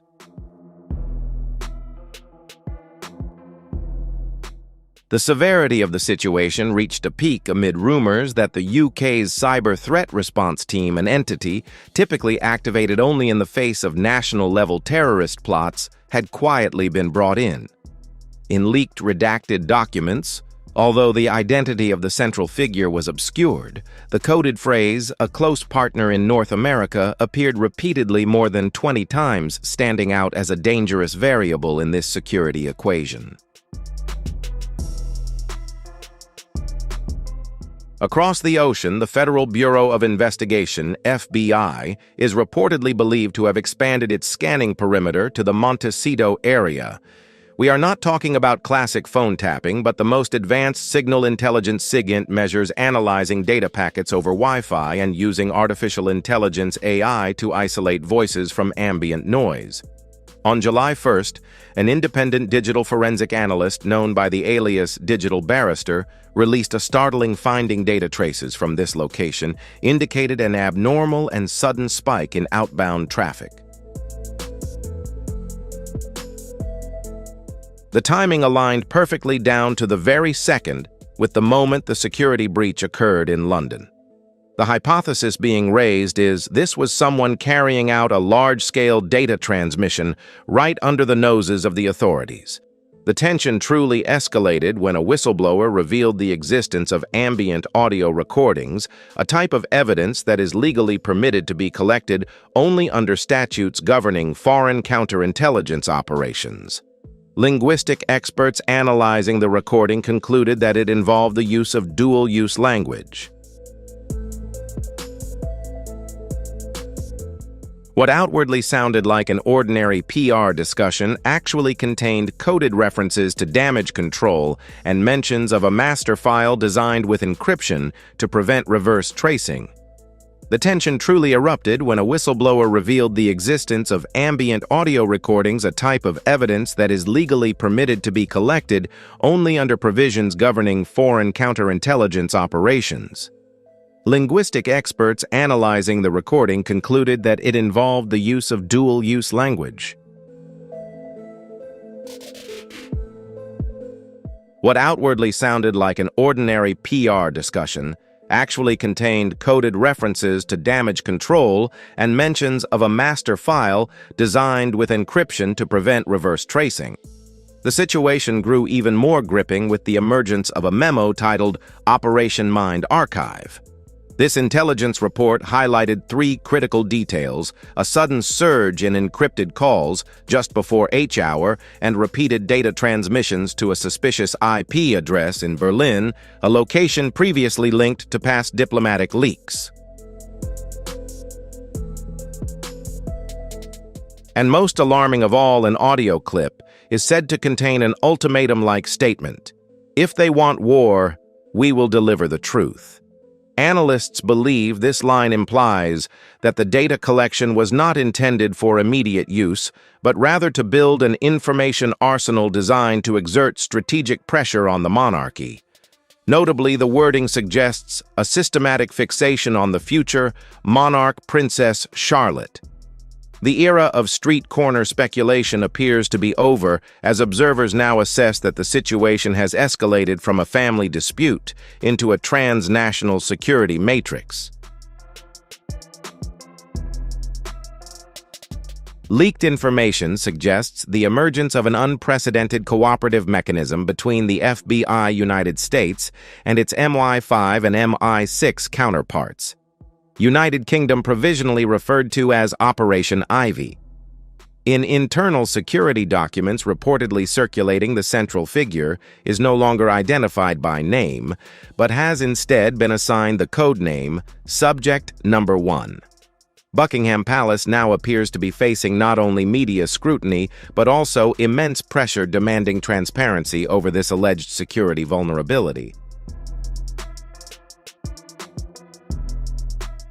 But what sends the deepest chill through behavioral psychology experts is the reaction of the central figure: absolute silence. No legal denial statements. No cryptic social media posts as seen in the past. No PR maneuvers whatsoever. This sudden disappearance from the media battlefield is referred to by intelligence analysts as a strategic vacuum. It signals that the narrative has shifted from entertainment gossip to a high-risk reality where civilian legal levers are no longer effective and all sides are cautiously watching one another as if engaged in a geopolitical chess match. July 10th marked a turning point when the firewall was breached. A 17-page classified file titled Subject M, One Timeline and Anomalous Trigger Factors was leaked through encrypted channels on the dark web. The document provided a digital forensics map containing data described as irrefutable, including GeoInt geospatial intelligence. On June 18th, location tracking reportedly showed the subject remaining for 19 minutes outside a critical telecommunications infrastructure facility in Virginia, a site not accessible to civilians. Device evidence: a decrypted log from a burner phone recorded a message sent just 16 hours after the royal family data leak. The translated content is "chilling completed. I need to establish plausible deniability." This detail implies a calculated effort to erase traces of linkage rather than merely creating geographic distance. The report also reveals an internal FBI note describing Subject M1's strategy as desensitization, a process aimed at gradually conditioning the public to repeated leaks of private information involving royal minors, thereby reducing public outrage over time. As this information began to surface, paparazzi lenses captured images of a black SUV speeding out of the Montecito estate, with the individual inside heavily shielded by a dense security detail. This did not resemble a casual outing, but rather bore the hallmarks of an emergency extraction protocol triggered when a situation spirals beyond control. By July 11th, whispers had turned into a red alert. Diplomatic sources indicated that MI6 and the FBI had carried out a rare information exchange procedure, one typically reserved for high-level espionage investigations. Meghan Markle's file is reportedly no longer categorized under celebrity, but has instead been labeled cross-domain sensitive influence risk. The final question posed to us is this: when an individual holds the data keys to a monarchical institution, does that constitute personal freedom or a national security threat? According to prevailing hypotheses among observers, we are witnessing an asymmetric information war. The close circle around Subject M1 Meghan is believed to have engineered a calculated destabilization campaign targeting the royal family's credibility in child rearing, with the ultimate focal point being the Duchess of Cambridge Kate.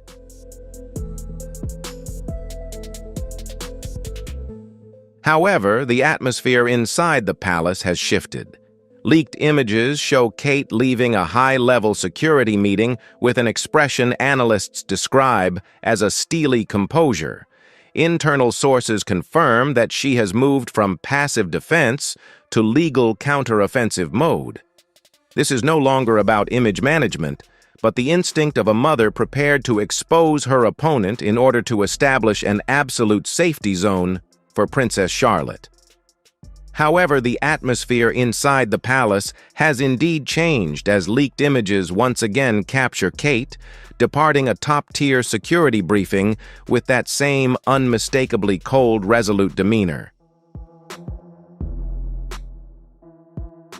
Internal sources confirm that she has shifted from a stance of passive defense to a legal counteroffensive.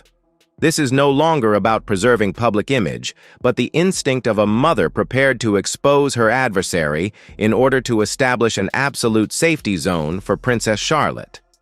Back in London, Kate is reportedly not waiting to be rescued.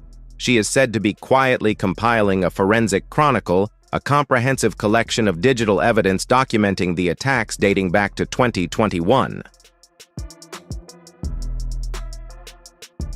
This forms the foundation for a potentially explosive legal case. The situation is said to be so serious that Meghan's name has reportedly been placed into a restricted database, making her the subject of an unprecedented cross-border surveillance operation targeting a civilian. The question being asked is no longer does she want to respond, but rather, from a legal standpoint, does she still have the right to speak at all? On July 14th, the crisis is said to have officially crossed the threshold into a matter of national security. The UK Parliament's Homeland Security Committee convened an emergency session. Although most of the meeting minutes were heavily redacted, the initials MM remained clearly visible in the discussion section, addressing unauthorized foreign digital intrusion targeting royal minors. Tensions escalated to an extreme level when leaked internal messages revealed that aides were no longer using the term PR incident. Instead, they adopted a far more severe designation: espionage. This keyword trended for a full 7 hours, thrusting the name Meghan into the center of suspicions that extend far beyond the boundaries of mere entertainment.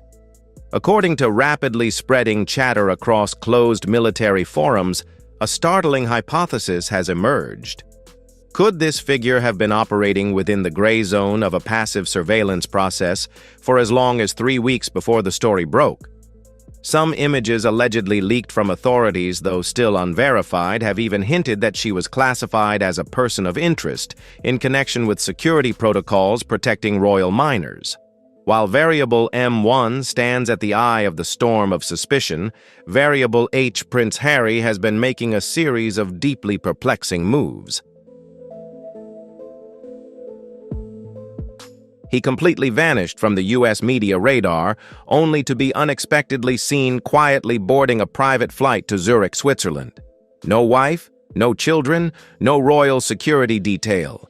Insiders are asking the obvious question: why Zurich, the global hub of discreet financial dealings? Is he searching for a safe financial harbor or secretly negotiating an exit strategy after realizing that a legal storm may be about to crash down on his wife? What do you think this solo trip represents, a flight or a search for allies? Leave your speculation in the comments below. The answer may lie within that royal briefcase. Ladies and gentlemen, the moment of truth has arrived. Allegedly irrefutable digital evidence has surfaced, signaling an end to all denials. Media reports claim that a chain of emails was decrypted from the inbox of a close aide and traced back to an IP address in Los Angeles, widely known as the base of operations for Subject M1's security team. The email content is said to confirm a chilling assertion access links to Charlotte's school data archive were approved from an external source. But the most shocking plot twist in the history of royal security has now emerged. The aide chose a side. Instead of continuing to conceal the truth, this individual is reportedly coming clean, agreeing to become a whistleblower in exchange for protection. Leaked information suggests that this key witness has now been placed under MI6's Special Protection Program. The fact that a foreign intelligence service has successfully penetrated Meghan's inner circle signals that this is no longer a private family matter. Public opinion has shifted irreversibly. Even major U.S. media outlets, such as CNN, have begun to change their tone. They no longer frame this as celebrity drama, but are instead questioning a potential national security risk strategy. In response, an unprecedented meeting, unseen since the era of Princess Diana, was convened between senior members of the royal family and British intelligence leadership. A decision was made immediately to activate the double guard protocol for Princess Charlotte. The situation grew even more ominous when a July 13th memo revealed that social engineering attacks originating from California-based IP addresses continued even after the aide defected. This development forced intelligence officials to reinstate the codename Operation Ivy. Subject M1 is now no longer viewed merely as a political irritant, but has been reclassified as a systemic threat to institutional stability. Prince William has officially elevated the crisis to the diplomatic level by convening an emergency meeting with the UK Prime Minister. The message being sent is unmistakably clear. This is a coordinated effort to undermine the monarchy from across the Atlantic. The contrast between the two sides of this divide has never been sharper. In the United States, Meghan is seen in Montecito surrounded by private security forces, reportedly linked to former NSA personnel, an image defined by defensiveness and isolation. In stark contrast, Kate Middleton appears at the United Nations, delivering a flawless address that projects resilience and the soft power of a future queen. Ladies and gentlemen, based on the rapid developments we have just witnessed, strategic analysts broadly agree on one conclusion. Meghan Markle's personal brand and political credibility have suffered a permanent structural fracture. This is not an injury that can be repaired through PR campaigns or self-produced documentaries. As for the palace, while the surface appears as calm as still water, the subtle signals being sent suggest that their response operation is far from over. Once the red line concerning child security was crossed, the rules of the royal family changed completely. The silence from Buckingham Palace at this moment is not a sign of weakness, but the calm before a tsunami. Can Meghan Markle turn the tide, or will the M1 file mark the end of her Hollywood ambitions? The answer may well lie in the hands of the FBI disclaimer. This video is compiled based on hypotheses and rumors for analytical and entertainment purposes only. Which side are you on in this royal power struggle? Press 1 if you support the decisive stance of the British royal family. Press 0 if you still believe in the innocence of the Sussex household. Don't forget to like and subscribe so you don't miss the latest developments. Goodbye and see you next time. There are stories that are not just rumors or news, but secrets hidden behind a glamorous facade. A man, through vague documents and falsehoods, attempted to infiltrate my family's world, using fear to make people believe completely untrue things.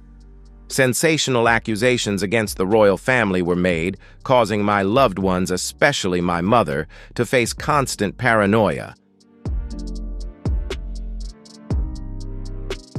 We cannot deny that for decades, Princess Diana's life and legacy have captivated the world. Her grace, compassion, and especially the extraordinary connection she had with the public made her an irreplaceable icon. However, behind that glamorous image, she was a loving and self-sacrificing mother who always prioritized her family above all else. After years of being kept secret, a forgotten letter from Princess Diana to Prince William has unexpectedly resurfaced. What makes this letter so important? And could its words completely change how we understand the mother-son relationship within the royal family? The story begins with a quiet auction in London in July 2004. No sensational headlines, no dramatic events, simply a list of handwritten letters from Princess Diana put up for auction. These letters are not carefully edited official documents, but rather authentic and profound moments from her life. The letter that particularly drew attention was one about Prince William. In this letter, she is not just a mother, but a woman with profound thoughts, and intense emotions. Written by Violet Collison, a close friend of the Spencer family, these letters open up a world that very few people have ever seen. These letters reveal a Diana unlike any royal figure. She wasn't a perfect woman, but a mother, a wife, and an ordinary human being with anxieties, joys, sorrows, and pressures she couldn't share with anyone. In particular, a letter written in July 1981 before her wedding to Prince Charles shows a young bride amidst the final preparations of her wedding, yet maintaining a rare composure in the midst of the chaos.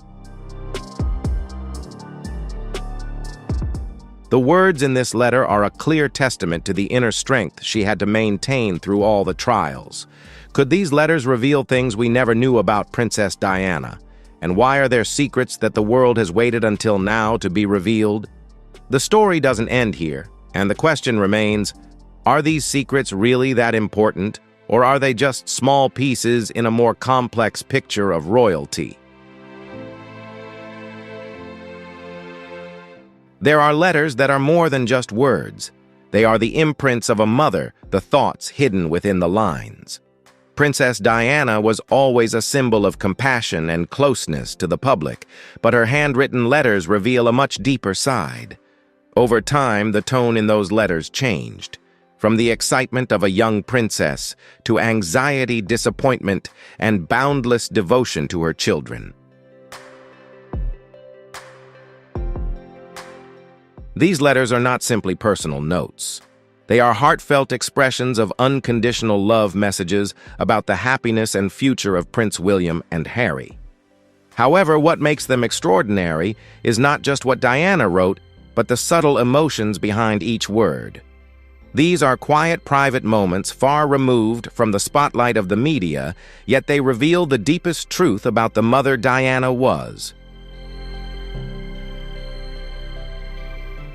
One of the most notable letters written on June 21, 1989 to Sergeant George Plum is a testament to Diana's gratitude for those around her. But what's even more remarkable is that alongside her signature, there are tiny handwritten notes from William and Harry, a warm, simple family moment rarely seen in public. This not only shows Diana's love for her children, but also her desire for them to grow up in a warm and loving environment, a stark contrast to the cold and strict mold of the royal family. Undoubtedly, these letters will always be irreplaceable documents in exploring the complex relationships and genuine love between Diana and the royal family. Was her choice of how to raise her children a way of coping with the strict constraints of the royal family, or a constant struggle to retain what she considered her humanity in a world fraught with pressure and expectations? Do you believe Diana created a new model of royal parenting, or were her choices simply a reaction to the strict norms imposed by the royal family? Share your thoughts in the comments below. In a world where royalty constantly faced the spotlight and relentless media scrutiny, Princess Diana created a special space where her sons Prince William and Harry could grow up with a simple and authentic childhood. Diana, that mother, was not only a symbol of compassion, but also a strong woman willing to sacrifice her own safety so that her children could understand life outside the palace walls. According to former royal bodyguard Ken Worf, Diana did everything she could to take her children to amusement parks, let them experience simple meals at fast food restaurants, and even ride public buses together, not for PR purposes, but simply because she wanted them to understand and experience life outside the glory of royalty. However, there is a bigger question. Did Diana truly succeed in ensuring that William and Harry were not completely isolated from the real world? Or were they just a small part of a larger picture of protection and control she imposed on their lives? She created a wonderful protective environment, but also didn't forget to show her children the real world outside of royal ceremonies. Diana not only wanted her children to have a normal childhood, but also always tried to protect them from media scrutiny, which she knew very well could cause serious harm. By requiring palace officials to organize public photo shoots for important moments in her children's lives, such as their first day of school or family holidays, she created a delicate balance between respecting family privacy and the inevitable curiosity of the public. Diana's letters to William were not simply routine updates. They were profound records of a mother's love and a testament to her dedication to preparing her children for the world outside the palace, while also protecting them from the harsh realities that society could bring. By the time these letters appeared at auction in 2004, William was no longer a young boy. He has grown into a young man attending university, and perhaps the lessons Diana imparted to him from a young age continue to influence his life. It's a constant connection between mother and son, evident in every letter, every thought she shared. Princess Diana's letters are not just dry words. They are a testament to a mother's intense love and wisdom, demonstrating the profound influence she left on Prince William's life, even as the world mourns her sudden passing. She created a world where William and Harry could grow up with a simple and authentic childhood, something very few in the royal family have had the opportunity to experience. How do you feel about Diana's sacrifices and love for her children? Did she truly succeed in keeping William and Harry from becoming isolated from the real world? Leave a comment with a 2 if you agree, or a 5 if you disagree. Don't forget to hit like and subscribe to the channel so you don't miss our latest videos. Thank you so much and see you in the next video. 7 years after her tragic death, the monarchy had not yet fully adapted to the changes Diana had initiated, but William's increasing public appearances made many feel as though he were Diana's emotional heir. These letters were not only historical artifacts, but also reminders of what was lost. A mother who never saw her children grow up, never saw them build families, and fight for the ideals she would have been proud of.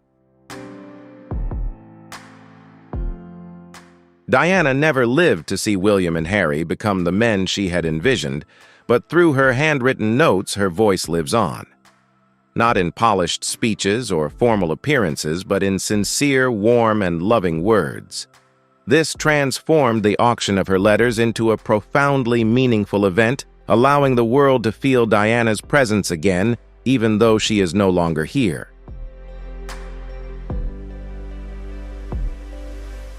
These letters are not simply documents, but a testament to the profound love she had for William and a legacy she left to her son. A legacy not just in words or images, but in the way she lived each day. For Diana, the legacy of motherhood was not just about bold choices or quiet acts of defiance against royal tradition. At the heart of it all is a simple yet profound truth. Before William and Harry became global figures, they were just 2 boys with an extraordinary mother. Diana understood that royal privilege always came with immense pressure. From the beginning, she was determined to give her children more than just titles or ranks. She wanted them to have a real childhood free from the constraints of royal norms. Diana's parenting style began on June 21, 1982, when she became a mother for the first time, giving birth to Prince William. At just 20 years old, Diana's transition from a young girl to a mother was a major turning point in her life. This wasn't just a role she accepted, but a mission she embraced wholeheartedly. Unlike previous royal mothers who adhered strictly to tradition, Diana chose a different path. She didn't want to be aloof from her children's lives. She wanted them to grow up in a close environment where they felt loved and cared for, where the world outside the palace wasn't something alien, but an integral part of their lives. Princess Diana was not only an icon of grace and compassion, but also a devoted mother who longed to be present in every moment of her son's life. She broke seemingly unbreakable royal rules, starting with breastfeeding Prince William, a rare act in royal history. Diana also did not let the palace decide her son's name, choosing it herself, demonstrating her strength and independence as a mother. One of Diana's most significant decisions was her refusal to have staff care for her children. Instead of following tradition when William was born, even though Prince Charles was away on official business in Australia, Diana decided not to leave her son's side. She took William with her, sending a clear message no royal duty was more important than being with her children. This was a bold decision demonstrating her devotion and responsibility to her children. As William grew older, Diana continued to defy royal expectations. Instead of hiring private tutors like previous generations of royalty, she enrolled William in a local nursery near Kensington Palace. The image of a princess personally dropping off and picking up her son was not only an act of independence, but also a quiet revolution in royal parenting. It was a testament to Diana's desire to give her children a close, simple childhood completely different from what people imagined about the life of a member of the royal family. But Diana didn't stop at those simple actions. She wanted to give her children a life free from the confines of the royal bubble. William and Harry's childhood was filled with ordinary moments that any child would wish for. Diana took them to places like McDonald's or amusement parks, not because she loved fast food, but because she wanted them to experience the things that normal children do. She also took them on the London Underground, letting them meet people who didn't bow or speak formally. These trips were not simply pleasure excursions, but meticulously planned life lessons. Diana wanted her sons to understand the world outside the palace, to see life from all perspectives. This is confirmed by Ken Worf, Diana's former bodyguard, who revealed that she chose the quietest times and minimized the presence of security on these trips. Diana even cleverly disguised herself to move unnoticed among crowds, clearly demonstrating her desire to protect her son's privacy. More than just providing her children with a close-knit childhood, Diana taught William and Harry the values of compassion. She constantly nurtured in them an open heart, ready to share and empathize with those in need. One of the most memorable moments was when she took William to visit Centrepoint, a charity that helps homeless young people in London. This was not just a visit, but a crucial lesson in love and social responsibility. Princess Diana was not only a mother, but also the founder of a completely new way of raising children within the royal family, not only changing old rules, but also defying traditional expectations. When she took William to visit homeless and underprivileged children, it wasn't just a lesson about the hardships of others' lives, but a way to teach him about the responsibilities that came with his privilege. These moments not only highlight Diana's compassion, but also affirm her determination to create a better future for her children.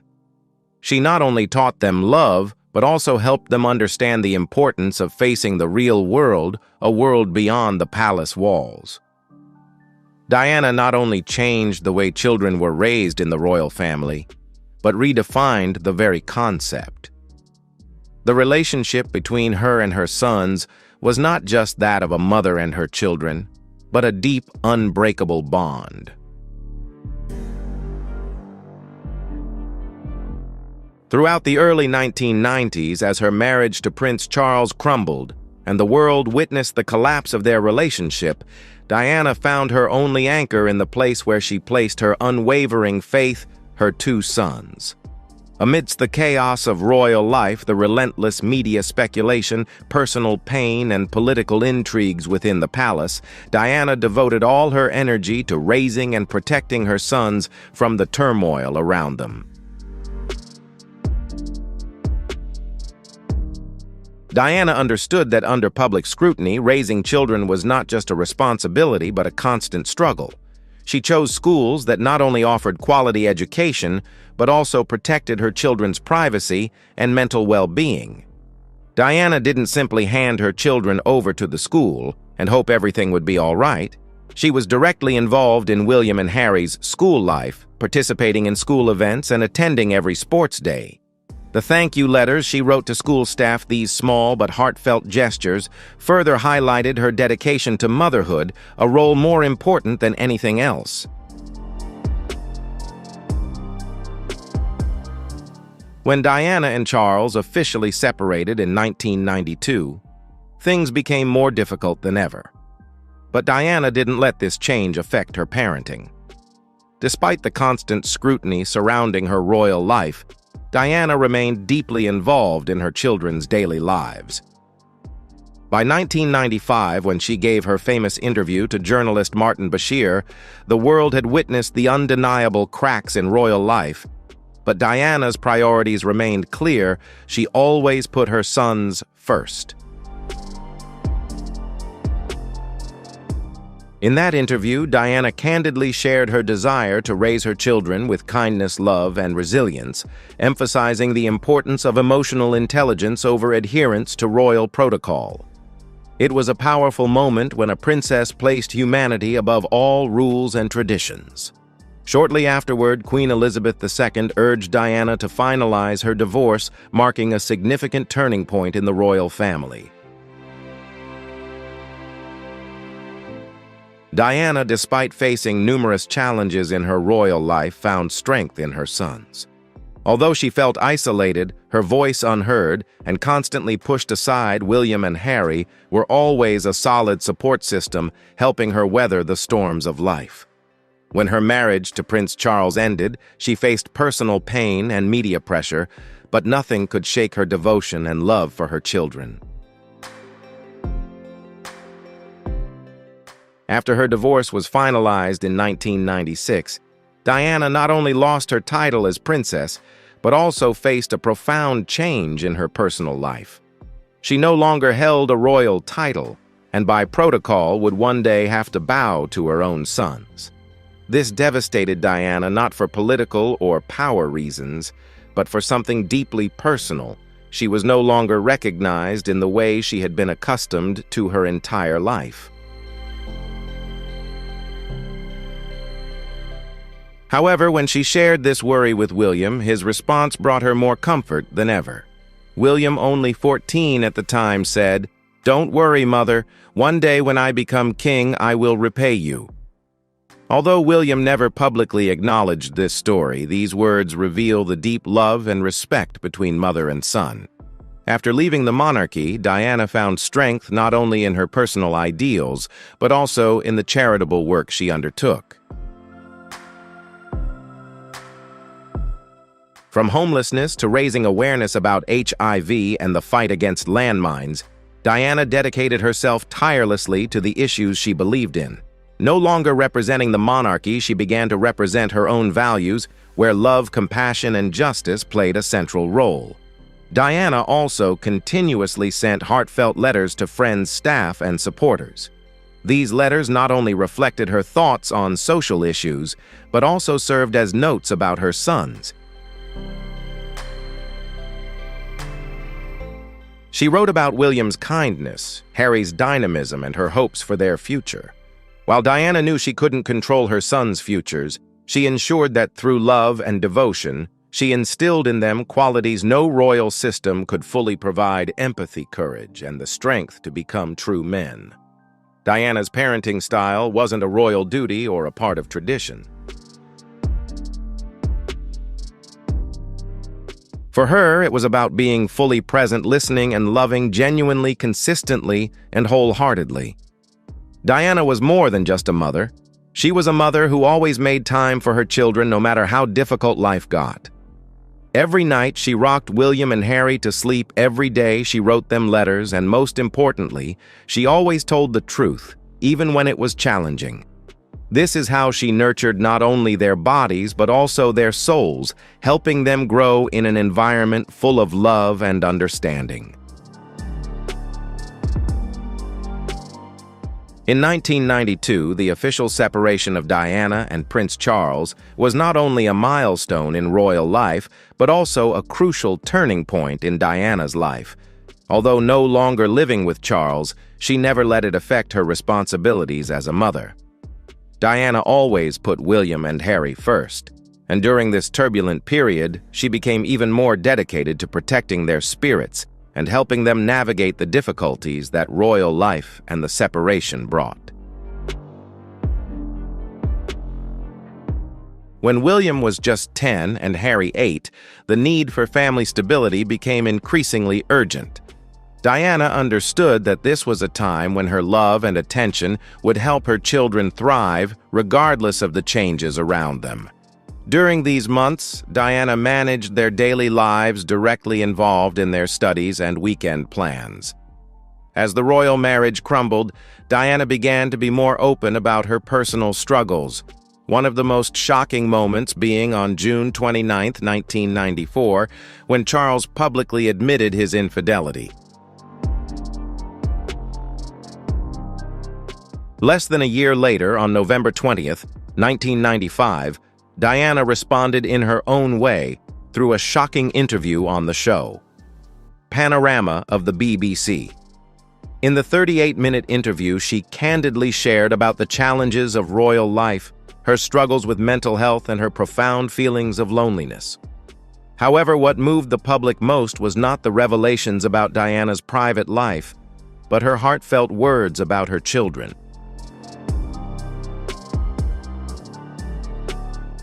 Diana expressed her wish that William and Harry would not only receive a royal education, but also be taught emotional intelligence and understand the realities of ordinary life. Her words stirred a powerful emotional response, attracting over 22 million viewers in the UK alone, sparking a dialogue about royal parenting and the values Diana wanted to instill in her children. However, Diana's candid revelations not only shocked the public, but also disrupted the royal family. The swift and decisive reaction from Queen Elizabeth II, after consulting with advisors, including the Archbishop of Canterbury and the Prime Minister, led to Diana and Charles initiating formal divorce proceedings. Diana, despite having made significant and bold decisions in her personal life, could not help but feel pain at this decision, a sign of the breakdown not only within her family but also in her relationship with the royal family. Diana, even after leaving the royal family and losing her title as princess, remained a devoted mother, and the close relationship between her and her sons, especially William, became even more apparent during the most painful moments of her life. Following her divorce from Prince Charles in 1996, a profound change occurred in Diana's life. Losing the title Her Highness, she not only felt a deep rejection, but also had to confront the inevitable shifts in her relationship with the royal family. However, throughout these turbulent years, Diana found solace and stability in her two sons. Although no longer under the protection of the royal family and her previous support system, Diana continued to dedicate herself to humanitarian work and devoted her time entirely to William and Harry. The organizations she supported, such as Centerpoint Great Ormond Street Hospital and the Leprosy Mission, are testament to her powerful influence. However, during this time, she still faced a profound sense of loneliness, something not everyone could recognize given her glamorous life. In her private letters, Diana shared her anxieties about her safety, particularly when she wrote about a plan to cause an accident that she believed Prince Charles had orchestrated for her. While the authenticity of this letter remains a subject of debate, it reflects a deeply insecure aspect of her life, a constant feeling of being watched and unsafe. Despite facing personal hardships and the pressures of royal life, Diana remained committed to making a difference in the world. Powerful images of her in protective gear walking through a minefield in Angola have become unforgettable historical moments, a testament to her courage and influence in humanitarian work. Diana leveraged her position to draw attention to important issues not only within the royal family, but globally. Diana also consistently instilled in William and Harry a strong sense of responsibility, teaching them that true leadership isn't about power, but about the opportunity to serve others. One of her statements to William when discussing her humanitarian work was, "Use your position to help those who have no voice." These are invaluable lessons, values she wanted to pass on to her sons, and they live on, profoundly influencing William and Harry, even though Diana is no longer with them. On August 31st, 1997, when Diana died in a horrific car accident in Paris, the world was shocked. The final images of William and Harry, then only 15 and 12 years old, walking behind their mother's coffin, showed their profound and indescribable grief. However, even without her, Diana's influence on her sons remains undeniable.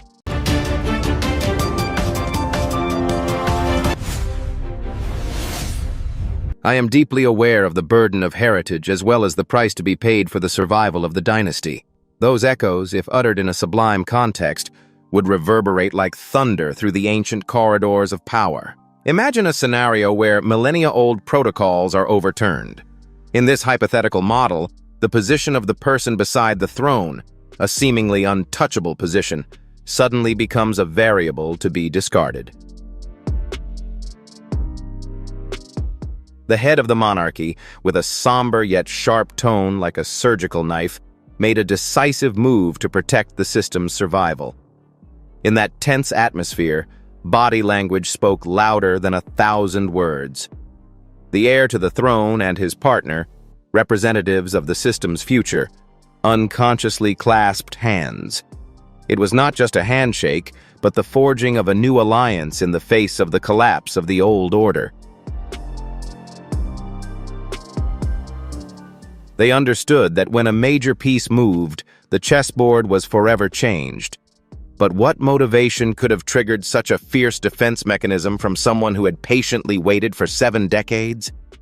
What lay behind the velvet curtain of diplomatic protocol? The answer probably doesn't lie on the surface, but deep within the black box of court intrigues, top-secret biological records, and a communication signal that inadvertently exposed it all. Before we unravel the earthquake simmering within the Commonwealth, let's reflect on a fundamental psychological principle. Have you ever placed complete trust in an alliance, only to discover that within that very security lies a fatal vulnerability? That is the essence of the tragedy we are dissecting. This is not simply a family story. It is a lesson in risk management, manipulation, and the price to pay when a power gamble fails. The data trails lead us to 2 sensitive files, encrypted communication protocols used overnight, and an invisible link stretching from London to the other side of the ocean. Stay focused, because the picture we are about to piece together will completely change how you perceive the workings of a modern institution. Let's return to the eye of the storm. A moment that could send the internet into a frenzy and plunge global public opinion into a thoughtful silence. Under the harsh glare of the media, the leader emerges. Despite bearing the marks of a prolonged internal biological battle, the aura of rulership never wavered. The shadow on his face was not merely a matter of lighting, but the weight of a declaration about to be made. A declaration meant to rebuild order from the ashes of betrayal. Do you believe a powerful empire can collapse because of a single breach of trust? Let me know your thoughts below. And don't just observe, join this investigation by subscribing and turning on notifications. The evidence about to be revealed will completely change the way you see everything. That voice, the sound of a man who had spent his entire life operating the machinery of monarchy, rang out.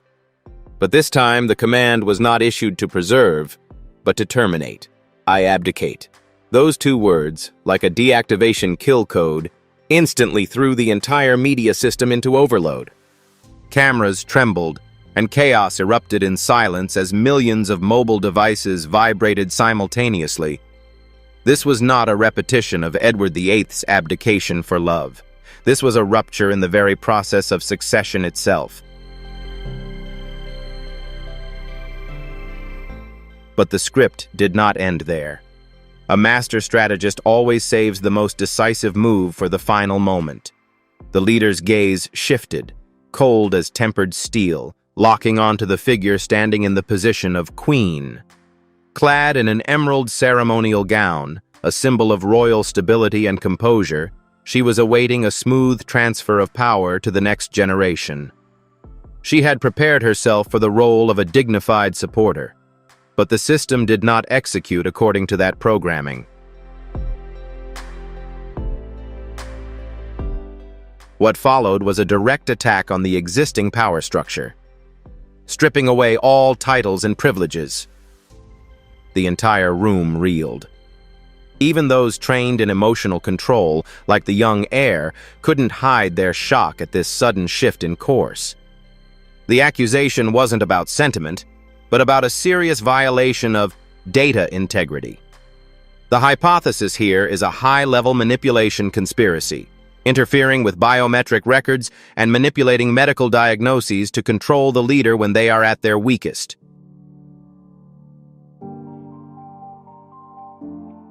It's a usurpation of power based on information asymmetry. Rewind that video to analyze the body language where the truth is revealed. The moment the perfect facade is shattered. Not mere fear,